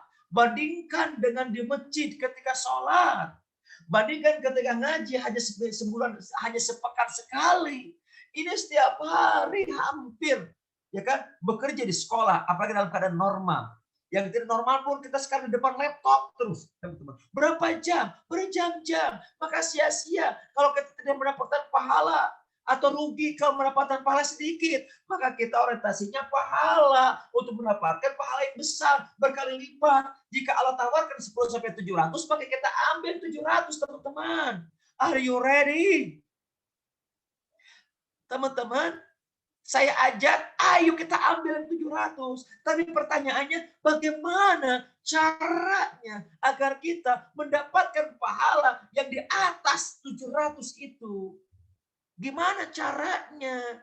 Nah, sebagai penutup, saya ingin sampaikan kepada teman-teman, mau gak saya kasih tahu caranya? Ayo tulis. Tulis teman-teman di chat room. Yang mau angkat tangan sambil bilang saya mau. Ayo teman-teman. Yang mau mendapatkan cara atau strategi mendapatkan pahala yang maksimal. Yang mau katakan saya mau, ayo. Yang nggak mau nggak usah ngomong ya. Ayo saya mau. Masya Allah, masya Allah, masya Allah. Ayo segera. Kalau belum semuanya nggak aci, saya akan lanjut. Ini sudah kritis waktunya mau habis nih. Sudah diperingati sama panitia. Mau nggak? Ayo saya mau pisan. Ini mau atau mau banget nih? Oke, mau atau mau pisan? Oke. Sebagai penutup teman-teman, mudah-mudahan jadi motivasi bagi saya dan bagi kita semuanya. Ini strategi bertahan bahkan berdaya di tengah wabah COVID-19 ini teman-teman. Dengan melakukan extreme productivity. Dengan cara lakukan kiat strategi mendapatkan pahala yang maksimal. Agar hidup kita tidak sia-sia, agar waktu kita tidak sia-sia. Oke, semua sudah mau ya? Siap mendengarkan slide terakhir teman-teman? 2 slide terakhir ini menjadi penutup pertemuan kita kali ini. Dan mudah-mudahan ini adalah strategi kita bertahan di tengah wabah COVID ini dengan melakukan bukan hanya extreme productivity dan orientasinya pahala yang maksimal. Oke, landasannya dulu teman-teman sebelum kita buat strategi atau kiat-kiatnya. Ini landasannya teman-teman. Tadi saya sudah bacakan. Alladzi khalaqal mauta wal hayata liyabluwakum ayyukum ahsanu amala wa huwal azizul ghafur. Ingat, kita sedang ada di situasi wabah. Ada kata-kata bala liyabluwakum. Tapi kita harus tetap ayyukum ahsanu amala. Apa itu ayyukum ahsanu amala? Ini saya sebut extreme productivity. Nah, sebagai pamungkas teman-teman, mohon dicatat baik-baik, dihafalkan baik-baik, diingat baik-baik, dan kita praktekkan baik-baik bersama-sama ya. Nah, ini cara bertahan, strategi bertahan inti dari pembicaraan kita setelah yang tadi. Agar kita bisa extreme productivity dengan menghasilkan pahala yang banyak, disebut dengan produktif, teman-teman. Yang pertama adalah kata para ulama di makna ayyukum ahsanu amala itu adalah maknanya akhlasuhu. Yang pertama kita harus yang paling ikhlas. Paling ikhlas teman-teman. Ini susah kita praktekkan, gampang untuk dibicarakan. Ikhlas. Dalam bahasa ayat Quran Allah berfirman kata kholasa itu dipisahkannya air susu sapi dari kotoran dan darah. Itu teori ikhlas di dalam Al-Quran. Jadi engkau harus berpikir dan memahami ketika Allah mengeluarkan air susu sapi, ya kan, yang bersih, suci, itu kholasa, yang tidak tercampur oleh darah dan kotoran. Maka ikhlas adalah perbuatan seseorang dilakukan tidak tercampur dengan sesuatu kecuali hanya kepada Allah Subhanahu wa taala. Tidak bercampur dengan keinginan-keinginan yang lain kecuali hanya untuk Allah Subhanahu. Ini ikhlas. Teman-teman, ketika kita bicara ikhlas, maka kita akan bicara tentang bekerja dengan ketulusan, bukan bekerja dengan kefulusan. Ya, yang mau bertanya boleh nanti ya di chatroom. Bekerja dengan kalau ikhlas itu bekerja dengan ketulusan bukan kefulusan. Ingat satu kata, fulus dengan tulus. Bekerja dengan ikhlas itu bekerja dengan orientasi menyelesaikan misi bukan ingin mendapatkan komisi. Bekerja dengan ikhlas itu adalah orientasi berkah bukan sekadar rupiah. Bekerja dengan ikhlas itu adalah bekerja dengan orientasi pahala bukan piala. Orientasi sorga bukan harga. Inilah ikhlas, tulus, misi, pahala, berkah, dan sorga. Itulah yang disebut ihtisaban. Ikhlas hanya kepada Allah Subhanahu wa taala. Teman-teman, sudah banyak waktu kita keluarkan untuk bekerja di kantor atau di sekolah atau di yayasan. Tapi jika tidak ikhlas maka tidak berefek apa-apa, tidak berdampak apa-apa, bahkan tidak menghasilkan pahala. Betapa banyak kata para ulama, orang melakukan perbuatan akhirat tapi hanya berdampak perbuatan dunia. Tapi betapa banyak orang yang sekadar melakukan perbuatan dunia, tapi dengan ikhlas, dia akan menjadi perbuatan akhirat atau akan diberikan pahala. Ini yang pertama. Kita harus menerima segala sesuatu ketentuan yang Allah berikan kepada kita dalam situasi kondisi yang kita tidak inginkan, kita tidak termasuk dalam situasi COVID ini. Maka keikhlasan inilah yang akan menemani kita, yang akan tetap tegar dalam situasi kondisi yang tidak memungkinkan, dalam kondisi apapun. Ikhlas akan menjadikan kita tetap punya pegangan prinsip di mana orang lain sudah balik arah, balik badan. Bahkan mungkin dia membuat arah baru, atau membuat gerbong baru, atau membuat ormas baru, atau mungkin membuat organisasi baru. Maka ikhlas tetap teguh dengan guru-guru kita hari ini, ustadz-ustadz kita hari ini, dengan para pimpinan kita hari ini. Ikhlas itu berarti akan ada memuliakan, menghargai kebaikan-kebaikan orang lain. Tidak menghinakan para pimpinan, tidak menghinakan guru-guru, tidak menghinakan para kiada, tidak menghinakan para masyayikh, tidak menghinakan para asatid, apalagi menghina under capacity lah, menghina tidak gaul lah, menghina apapun. Padahal dia guru kita dulu, murabbi kita. Dia dulu adalah pimpinan kita. Ya kan? Apalagi saling menyerang, saling serobot sana, serobot sini, saling merendahkan, saling menghina, bahkan bertekad untuk membumi hanguskan daripada rumah lamanya. Dan ini berarti tidak ikhlas dalam ketika dia menjadi kader, tidak ikhlas ketika dia mendapatkan amanah, tidak ikhlas dia ketika mendapatkan jabatan. Dan ketika diambil jabatan itu, maka dia berkumpul dengan orang-orang yang sama-sama mungkin sakit hati, atau punya penyakit hati, atau mungkin bermasalah dalam tarbawi, atau bermasalah dalam fikri, akidi, dan suluki, atau mungkin sekadar balas budi kepada orang yang dulu telah banyak membantunya. Maka ikhlas ini adalah akan meneguhkan kembali tekad kita, perjuangan kita, dan juga amal kita, tindakan kita di sekolah atau dalam organisasi kita. Yang kedua, teman-teman, adalah aswabuhu. Apa aswabuhu? Aswabuhu itu adalah yang paling benar dalam tata cara bekerjanya. Benar menurut siapa? Benar menurut aturan Allah yang pertama. Yang kedua adalah, yang pertama aturan Allah, yang kedua aturan Rasul, yang ketiga aturan ulil amri minkum. Ulil amri dalam kehidupan berbangsa ada pimpinan kita, eksekutif, legislatif, yudikatif. Di masyarakat ada RT, RW, lurah, desa, kepala desa. Di sekolah kita ada pimpinan yayasan, ada kepala sekolah, ada yang lainnya, wali kelas, dan yang lainnya. Itu adalah ulil amri di antara kita. Maka ketaatan kita kepada ulil amri, kepada pimpinan kita, pimpin organisasi kita, itu bagian daripada ketaatan kepada Allah Subhanahu wa Ta'ala, kepada Rasulnya. Jika kebijakan, aturan yang dibuat oleh pimpinan kita itu adalah tidak dalam rangka kesyirikan atau kekafiran atau kemaksiatan. Maka bukti ketaatan kepada Allah, kepada Rasul adalah taati pimpinan kita. Selama pimpinan itu dalam kebaikan, dalam kebenaran, mendekatkan diri kepada Allah bukan kemaksiatan, maka ketaatan itu wajib. Ketaatan itu adalah wajib. Kecuali kalau pimpinan itu adalah, contoh ada pimpinan yang membuat aturan melanggar, ya kan, supaya merobohkan rumah lama, memprovokasi bedol desa, ya kan, supaya pindah ke rumput tetangga lebih hijau, ya kan, dan yang lainnya.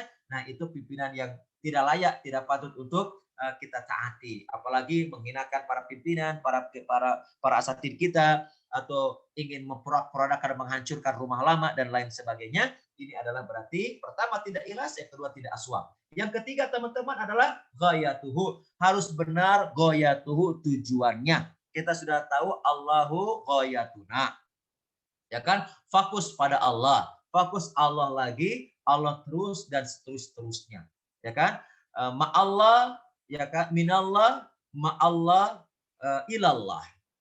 Ya kan? Ini adalah ghayatuhu. Orientasi kita harus diperjelas lagi. Untuk apa kita bekerja selama ini?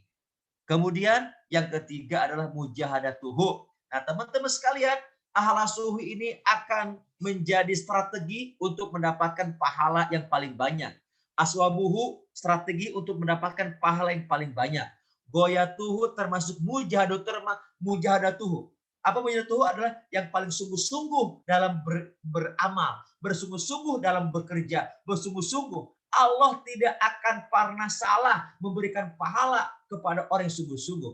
Kesungguhan tidak akan pernah membohongi hasil. Kesungguhan tidak akan pernah membohongi pahala.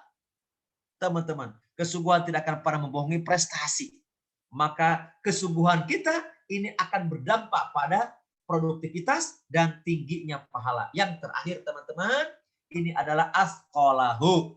Apa asqalahu? Adalah yang paling berat bebannya, yang paling berat tugasnya, yang paling berat masalahnya. Semakin berat tantangan kita, semakin berat beban kita, maka mestinya kita hadapi dengan sangat senang, lezat dan nikmat. Kenapa? Karena peluang mendapatkan pahala yang paling tinggi itu sangat memungkinkan. Contoh teman-teman, ada 5 waktu sholat, ya kan, Dohor, Asar, Maghrib, Isya dan Subuh.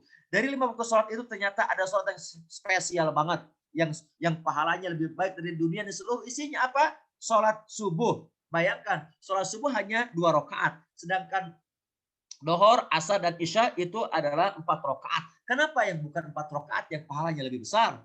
Ternyata pahala sholat subuh lebih dahsyat daripada sholatnya. Kenapa? Karena asqalahu. Karena paling berat.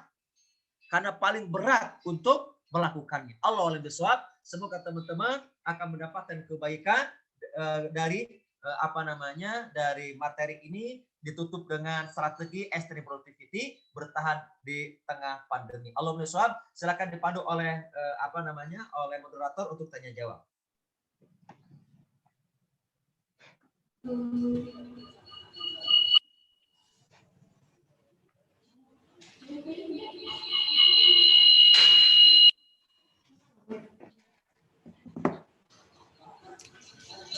Udah boleh kah? Apa tuh moderator untuk bisa kalau ada waktu silakan. Oke. Baik, terima kasih kepada Ustadz Nanang yang telah menyampaikan materinya yang sangat luar biasa. Untuk itu kita buka satu penanya tercepat ya. Silahkan yang ada pertanyaan boleh langsung di kolom chat. Atau boleh langsung.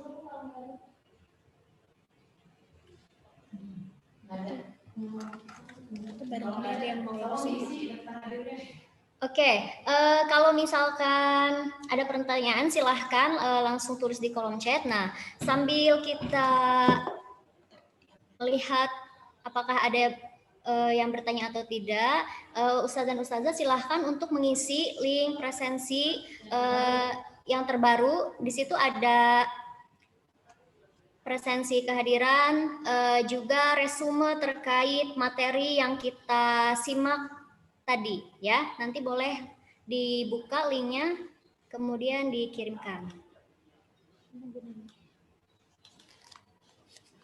Ada yang mau bertanya tuh siapa ya? Ustadzah Ulfah Nur Aida katanya. Izin bertanya. Siap. Monggo. Ya, atau kalau mau langsung boleh, silahkan Ustadz, Ustazah. Ustazah Ulfah tadi ya, silahkan. Assalamualaikum Ustadz. Waalaikumsalam warahmatullahi wabarakatuh. Izin bertanya ya. Diizinkan. Materi yang Ustadz sampaikan bagus sekali. Sehingga memotivasi saya untuk menjadi lebih baik. Masya Allah, terima kasih. Pertanyaannya dari saya sih tidak ini ya. Tidak ada. Tidak banyak. Cuma satu aja, bagaimana caranya kiat-kiat menjadi orang yang ikhlas. Sedangkan di masa pandemi ini, Ustadz, seperti yang kita ketahui ya, secara menurun gitu ya dari segi ekonomi gitu. Sehingga bagaimana menurut Ustadz kiat-kiat menjadi orang yang ikhlas? Yang satu ya, itu pertanyaannya. Yang kedua, bagaimana cara meningkatkan kadar keimanan menurut versi Ustadz Nanang Mubarak ya? Itu aja. Allah. Terima kasih, jazakallah. Mohon ini ya dijawab. Tapi yang ini aja Ustaz yang Masya Allah. ya. Mangga. Masya Allah. Jazakumullah jaza. Pertanyaannya berat banget. Jangan susah ngapa sih pagi-pagi belum sarapan nih. Iya. Ya, insya Allah jawabannya sudah ada di hati masing-masing ya. Karena ikhlas ini secara teori kan banyak orang setelah menyampaikan ikhlas itu gini, tapi prakteknya Mungkin yang paling susah penting. Ustaz ya. Betul, makanya ada sebagian ahli tasawuf yang mengatakan masalah ikhlas itu masalah rasa. Bunda, masalah rasa, ya kan? Rasa diri kita, ya perasaan kita. Nah, tapi sebagian lagi mengatakan tolong jangan terjebak dengan rasa, dengan perasaan. Karena kebenaran itu bukan rasa, ya kan? Dia harus sesuai dengan kebenaran. Nah, tapi terlepas dari perbedaan pendapat dari kaul ulama tasawuf atau ulama-ulama tentang syariah, ulama fikih gitu ya. Maka terlepas dari itu semua, berbicara keikhlasan itu berbicara tentang yang pertama adalah ittijah. Apa ittijah? Ittijah itu berbicara tentang tujuan tertinggi kita, ya kan? Dan tujuan tertinggi kita kalau Rasul arahkan ya kepada Allah. Maka Allahu ghayatuna. Allah sebagai tujuan kita. Maka tidak sesuatu yang tergantung di hati kecuali Allah, itulah ikhlas. Atau dalam tindakan yang lain kata para ulama, ikhlas itu adalah yang pertama menerima segala ketentuan yang Allah berikan kepada kita, lalu kita melakukannya dari ketentuan tersebut tanpa mempertanyakan untuk apa saya melakukan, kenapa saya melakukan, apa manfaat saya melakukan. Tanpa memahami itu semua, dia langsung melakukan tanpa ada tadi kenapa, apa, atau kenapa itu semua dilakukannya hanya karena Allah ini memerintahkan.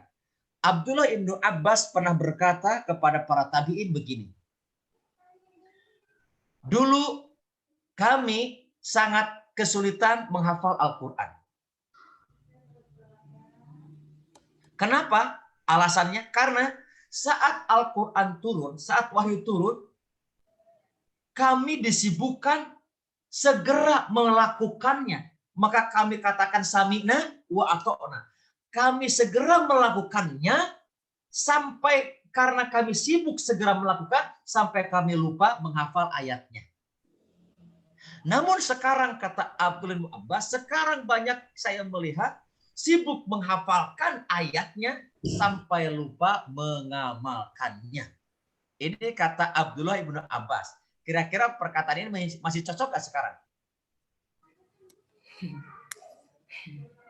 Masih cocok nggak sekarang? Cocok. Saya ulangi ya, kata Abdul bin Abbas nih. Dulu kami hampir saja kesulitan menghafal Al-Quran, menghafal wahyu, karena kami sibuk langsung mengamalkan saat langsung kali pertama mendengar, langsung mempraktekkannya. Sekarang kami melihat engkau sibuk menghafalkannya, sampai karena sibuk itu lupa. Ya kan? Bertanya kenapa ini? Kenapa?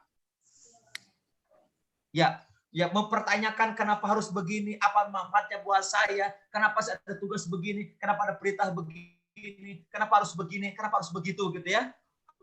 Akhirnya kita tidak mempraktekannya atau lambat mempraktekannya. Nah, inilah salah satu makna al-ikhlas menurut Abdullah ibnu Abbas. Sampai-sampai dulu kita pernah mendengar dalam sejarah para wanita ketika turun ayat hijab, maka mereka tidak langsung menghafalkan, mereka langsung sibuk mempraktekannya. Ada yang berjalan di tengah jalan langsung ngumpat, ya kan, mencari sesuatu akan menutup auratnya, ya kan. Ada yang ketemu gordeng, ambil gordengnya, selimut, ambil selimutnya, spray, ambil spraynya, yang lagi nyuci, langsung ambil cucian yang basah itu, yang ditutup kepalanya. Kami sibuk langsung mempraktekannya tanpa mempertanyakan, bahkan hampir lupa untuk menghafal ayatnya. Nah, teman-teman sekalian,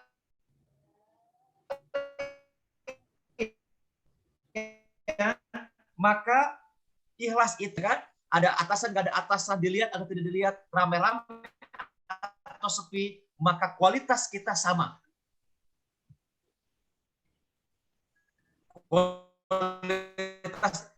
Kualitas amal, kualitas ibadahnya, ketika ada orang, nggak ada orang, rame atau sepi, dilihat atau tidak dilihat, ada atasan atau tidak ada atasan, ya kan? Di salah satu keikhlasan.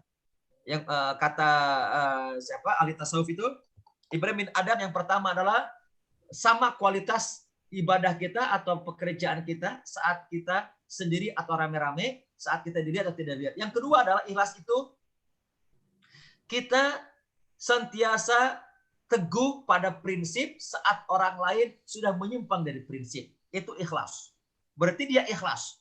Saat kita bekerja, ya kan, ada orang lain yang melanggar, ada orang lain yang malas, ada orang lain yang kalau di kantor, ya di kementerian-kementerian ada orang lain korupsi, menyimpang, manipulasi data dan yang lainnya, dia tetap teguh pada kebaikan, kesolehan dirinya. Itu ikhlas. Kemudian ketika ia dapat jabatan atau tidak dapat jabatan, dia pun tetap ikhlas. Diuji dengan ketika tidak dapat jabatan. Apakah dia mutung, apakah dia marah, apakah dia malah pindah ke haluan yang lain, atau ke arah yang baru yang lain, atau mungkin ia bahkan bergabung dengan organisasi yang lain. Maka itu ujian keikhlasan. Kita bisa belajar dari Khalid bin Walid. Dalam semua pertempuran yang dipimpin oleh Khalid bin Walid, maka menang. Maka para sahabat mengandalkan ketika diutus sebuah peperangan, baik oleh Nabi, oleh para sahabat, oleh para khalifah ketika itu. Maka ditanya siapa panglimanya. Kalau panglimanya Khalid, maka mereka bersemangat dan mereka meyakini pasti menang di tangan Khalid. Maka di zaman Umar bin Khattab merubah mengganti Khalid bin Walid dengan Abu Ubaidillah ibnu Al-Jarrah. Ya kan? Semata-mata kata Umar, kami khawatir ada kesyirikan, menduakan Allah, lebih meyakini kepada Khalid bin Walid, khawatir akidah tauhidnya terganggu. Maka Umar dengan beristihad mengganti Khalid dengan Abu Ubaidillah ibnu Al-Jarrah. Maka Umar pun ingin menguji Khalid bin Walid dan para prajuritnya. Dan ternyata betul. Ada yang tetap ikhlas, ada yang keluar dari keikhlasannya. Yang ikhlas adalah salah satunya Khalid bin Walid. Khalid bin Walid tidak masalah.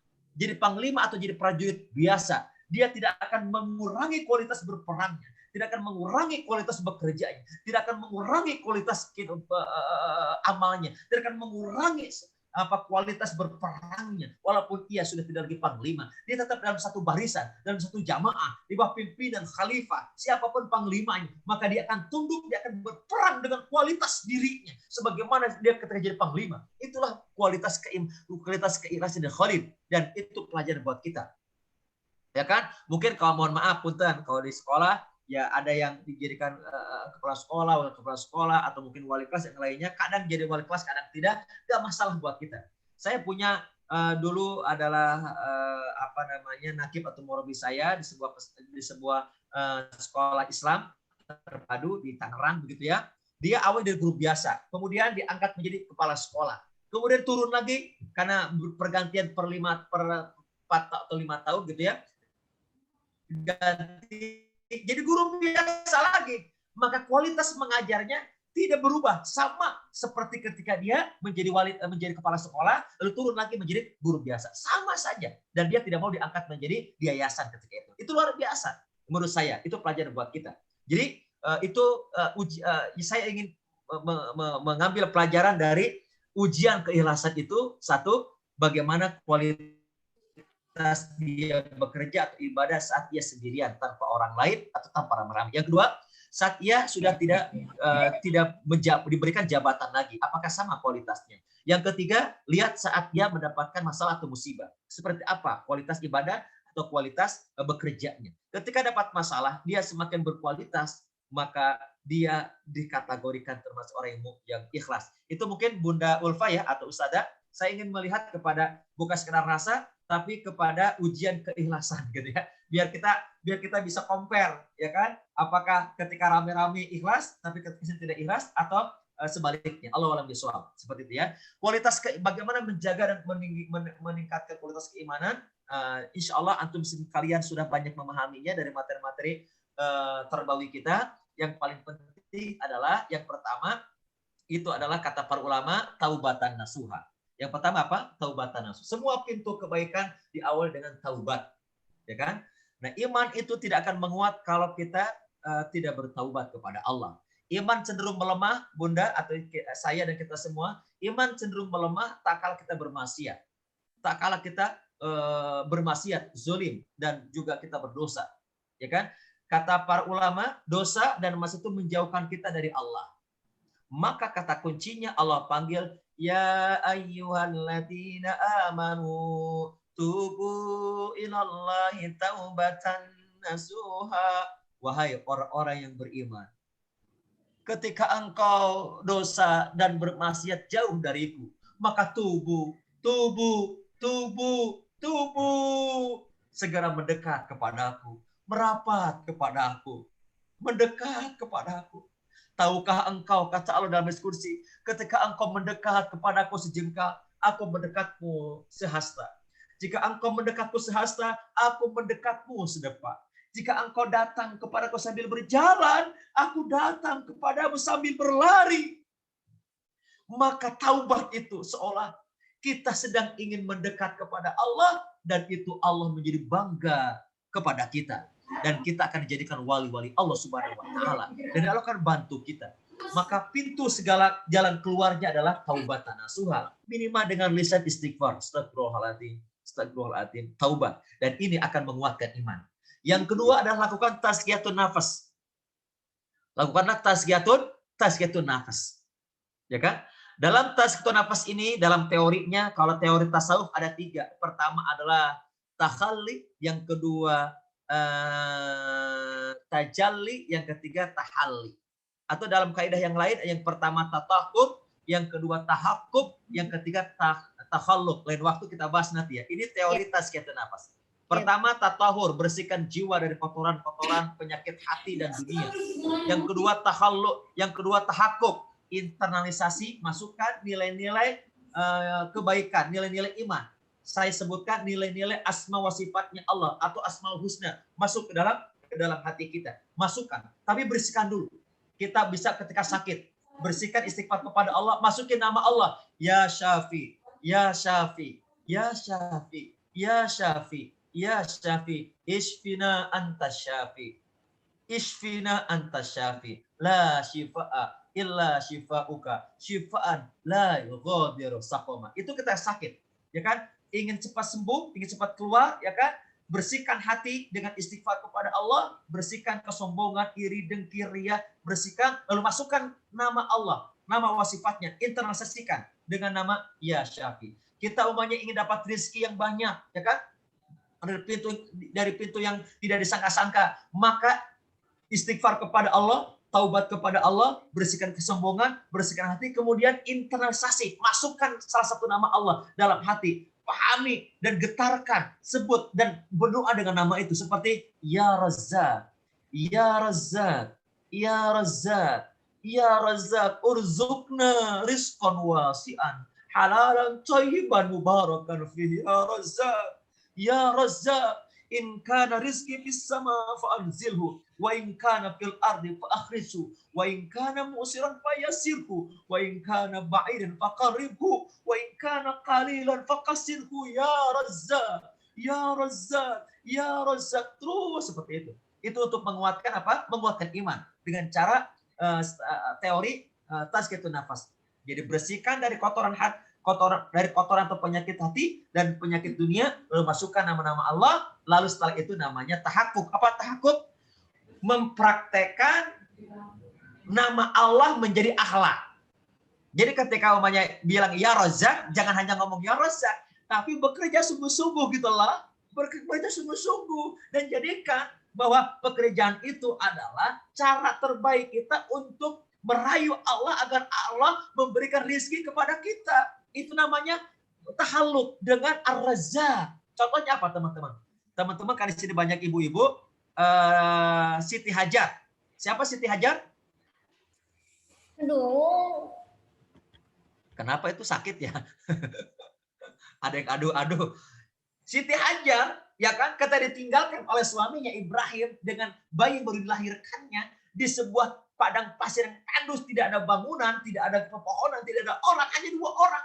Siti Hajar dan Ismail. Lalu Ibrahim pulang lagi ke Palestina dengan tidak membawa bekal yang banyak karena habis berjalan dari Palestina ke Mekah. Lalu tiba-tiba anak nangis, perbekalan habis dan tidak ada air. Maka apa yang dilakukan oleh Siti Hajar? Apa yang disebut dengan proses sa'i. Berjalan kecil, bahkan berlari kecil dari Bukit Sofa ke Marwah. Berapa kali? 7 kali. Tahukah teman-teman? Di Sofa gak ada air. Di Marwah gak ada air. Di tengah-tengah keduanya gak ada air. Airnya gak ada. Tapi kenapa? Siti Hajar tetap ikhtiar sa'i 7 putaran. Terus putaran. Terus lari kecil. Bukit Sofa, Marwah, balik lagi. Marwah, Sofa, Marwah, Sofa, Marwah, Sofa. Terus 7 kali. 7 putaran. Padahal tahu di Sofa gak ada air, di Marwah gak ada air, di tengahnya gak ada air. Gak ada. Kata orang waras, gila kali ya. Sudah jelas gak ada, masih berputar-putar. Lari terus, lari kecil. Teman-teman kalau sudah umrah atau haji, itu kan ada lampu warna hijau. Itu disunahkan untuk laki-laki lari kecil. Lari kecil. Terus lari. Untuk apa? Padahal gak ada air. Ternyata yang dicari oleh Punten, settingan waktunya sampai jam 10 aja. Iya, sudah habis ini. Ya sudah, kita habisin ya. Sudah selesai ini? Iya Ustaz, mohon maaf. Oh, sudah selesai? Saya tadi lagi ngapain begini-begini? Jadi lupa lagi ada iklan. Oke, maknanya Siti Hajar ini ternyata kata para ulama bukan sekedar mencari air, karena memang di atas Bukit Sofa gak ada air, di Mawar gak ada air, di Marwah gak ada air, di antaranya gak ada air. Tapi kenapa Siti Hajar berlari terus 7 putaran, ya kan? Sofa Marwah, Sofa terus.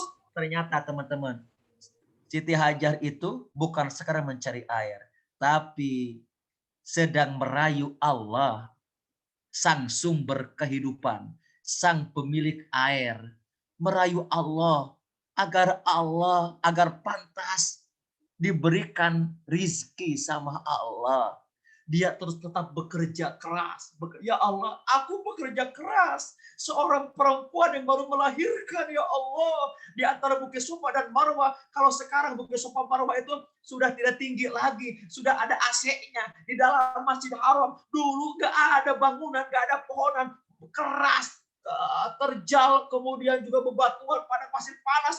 Aku tak berlari, ya Allah. Aku bukan sedang mencari air, tapi aku sedang mencarimu, ya Allah. Aku sedang mencarimu agar aku pantas di hadapanmu. Engkau kabulkan keinginanku. Anakku sedang sakit, ya Allah.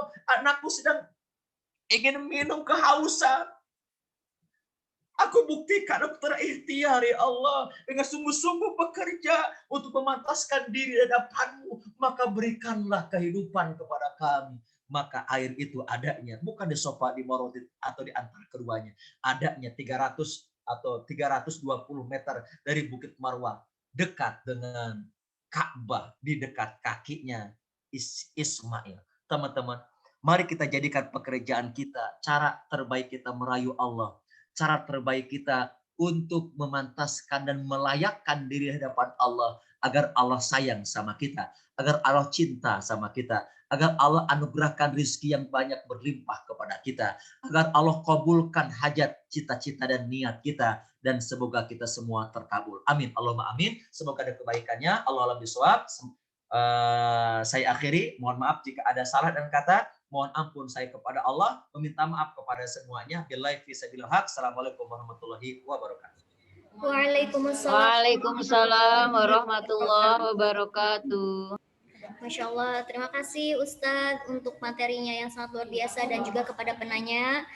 Semoga materi yang didapat kita hari ini bisa kita ambil sisi baiknya, kita aplikasikan di kehidupan kita. Baik, acara selanjutnya yaitu pembacaan doa yang akan dipimpin oleh Ustadz Mahyan. Kepadanya disilahkan. Bismillahirrahmanirrahim. Assalamualaikum warahmatullahi wabarakatuh.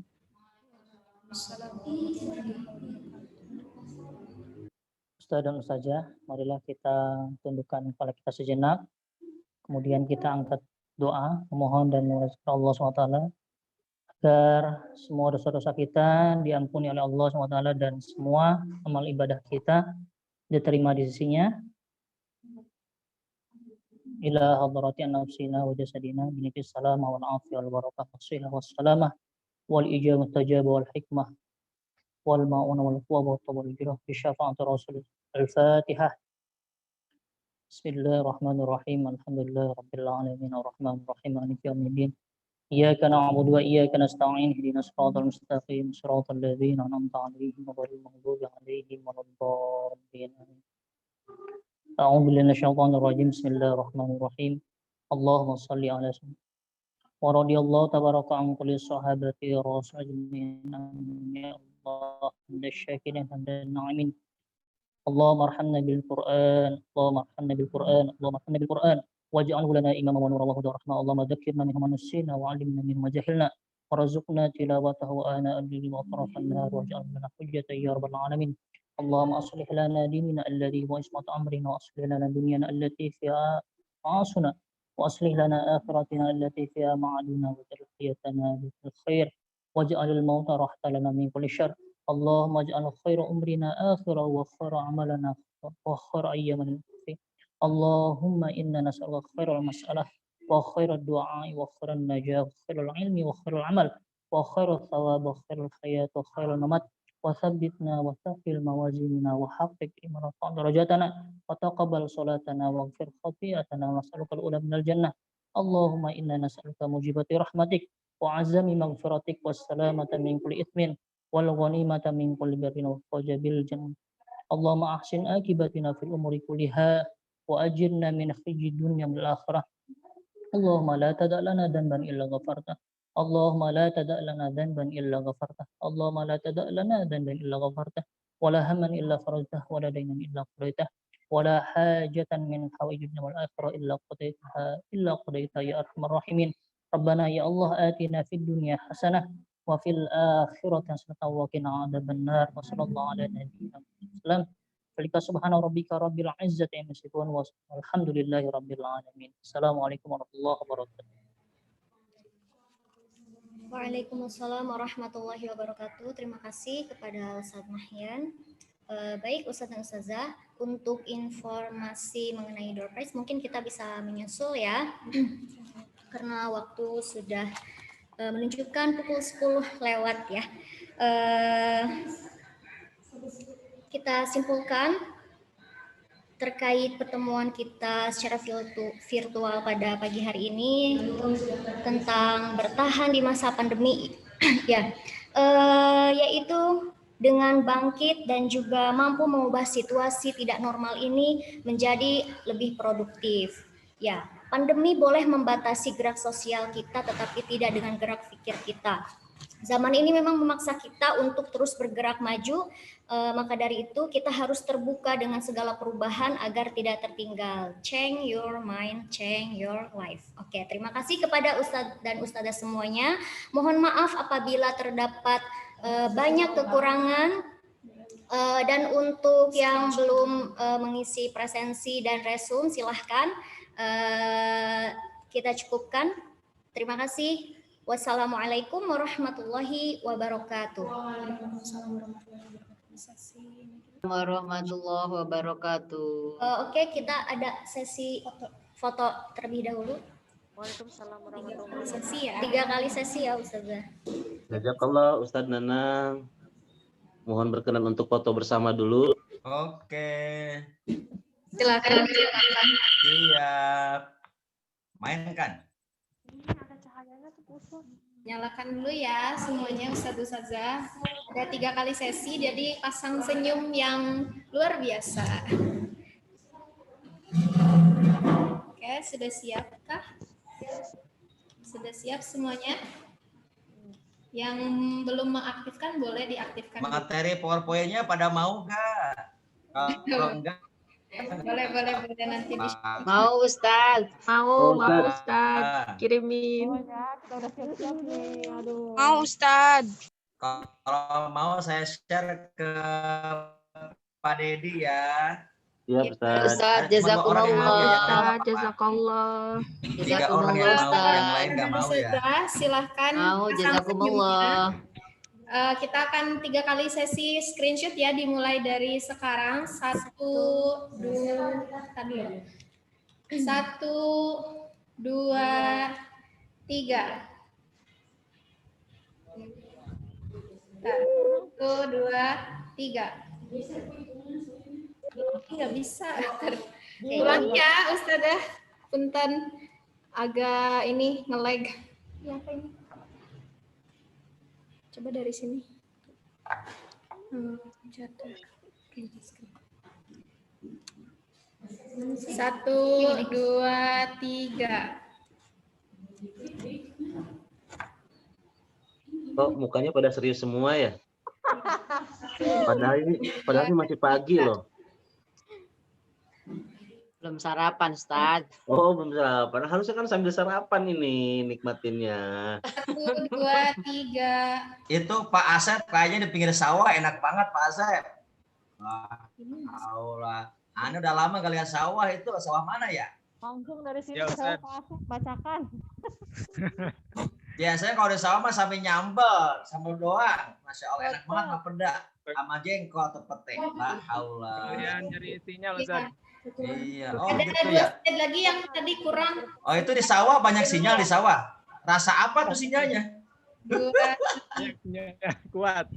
Nih kapan lagi Anda diundang Iya. makan bareng ya sama Dua, jengkol di tiga. Pandeglang sama Kang Dedi ya? Ya Ustadz, nanti kalau udah normal kita main ke Pandeglang. Allah, makan tengah sawah sama sambal doang sama pete. La haula. Iya, Cuci ini mulut, nanti cuci mulutnya durin jatuhan. La haula, masya Allah. nanti semua guru-guru kita ajak mukhoyam Ustadz. Amin. Kang Dedi, nanti Yuk. mohon bantuan nih. Ini ada yang mau wakafin tanah itu di daerah Pandeglang katanya, daerah sumur, tapi kita akan bikin pesantren alam di sana ya. Yap. Ya, jadiin base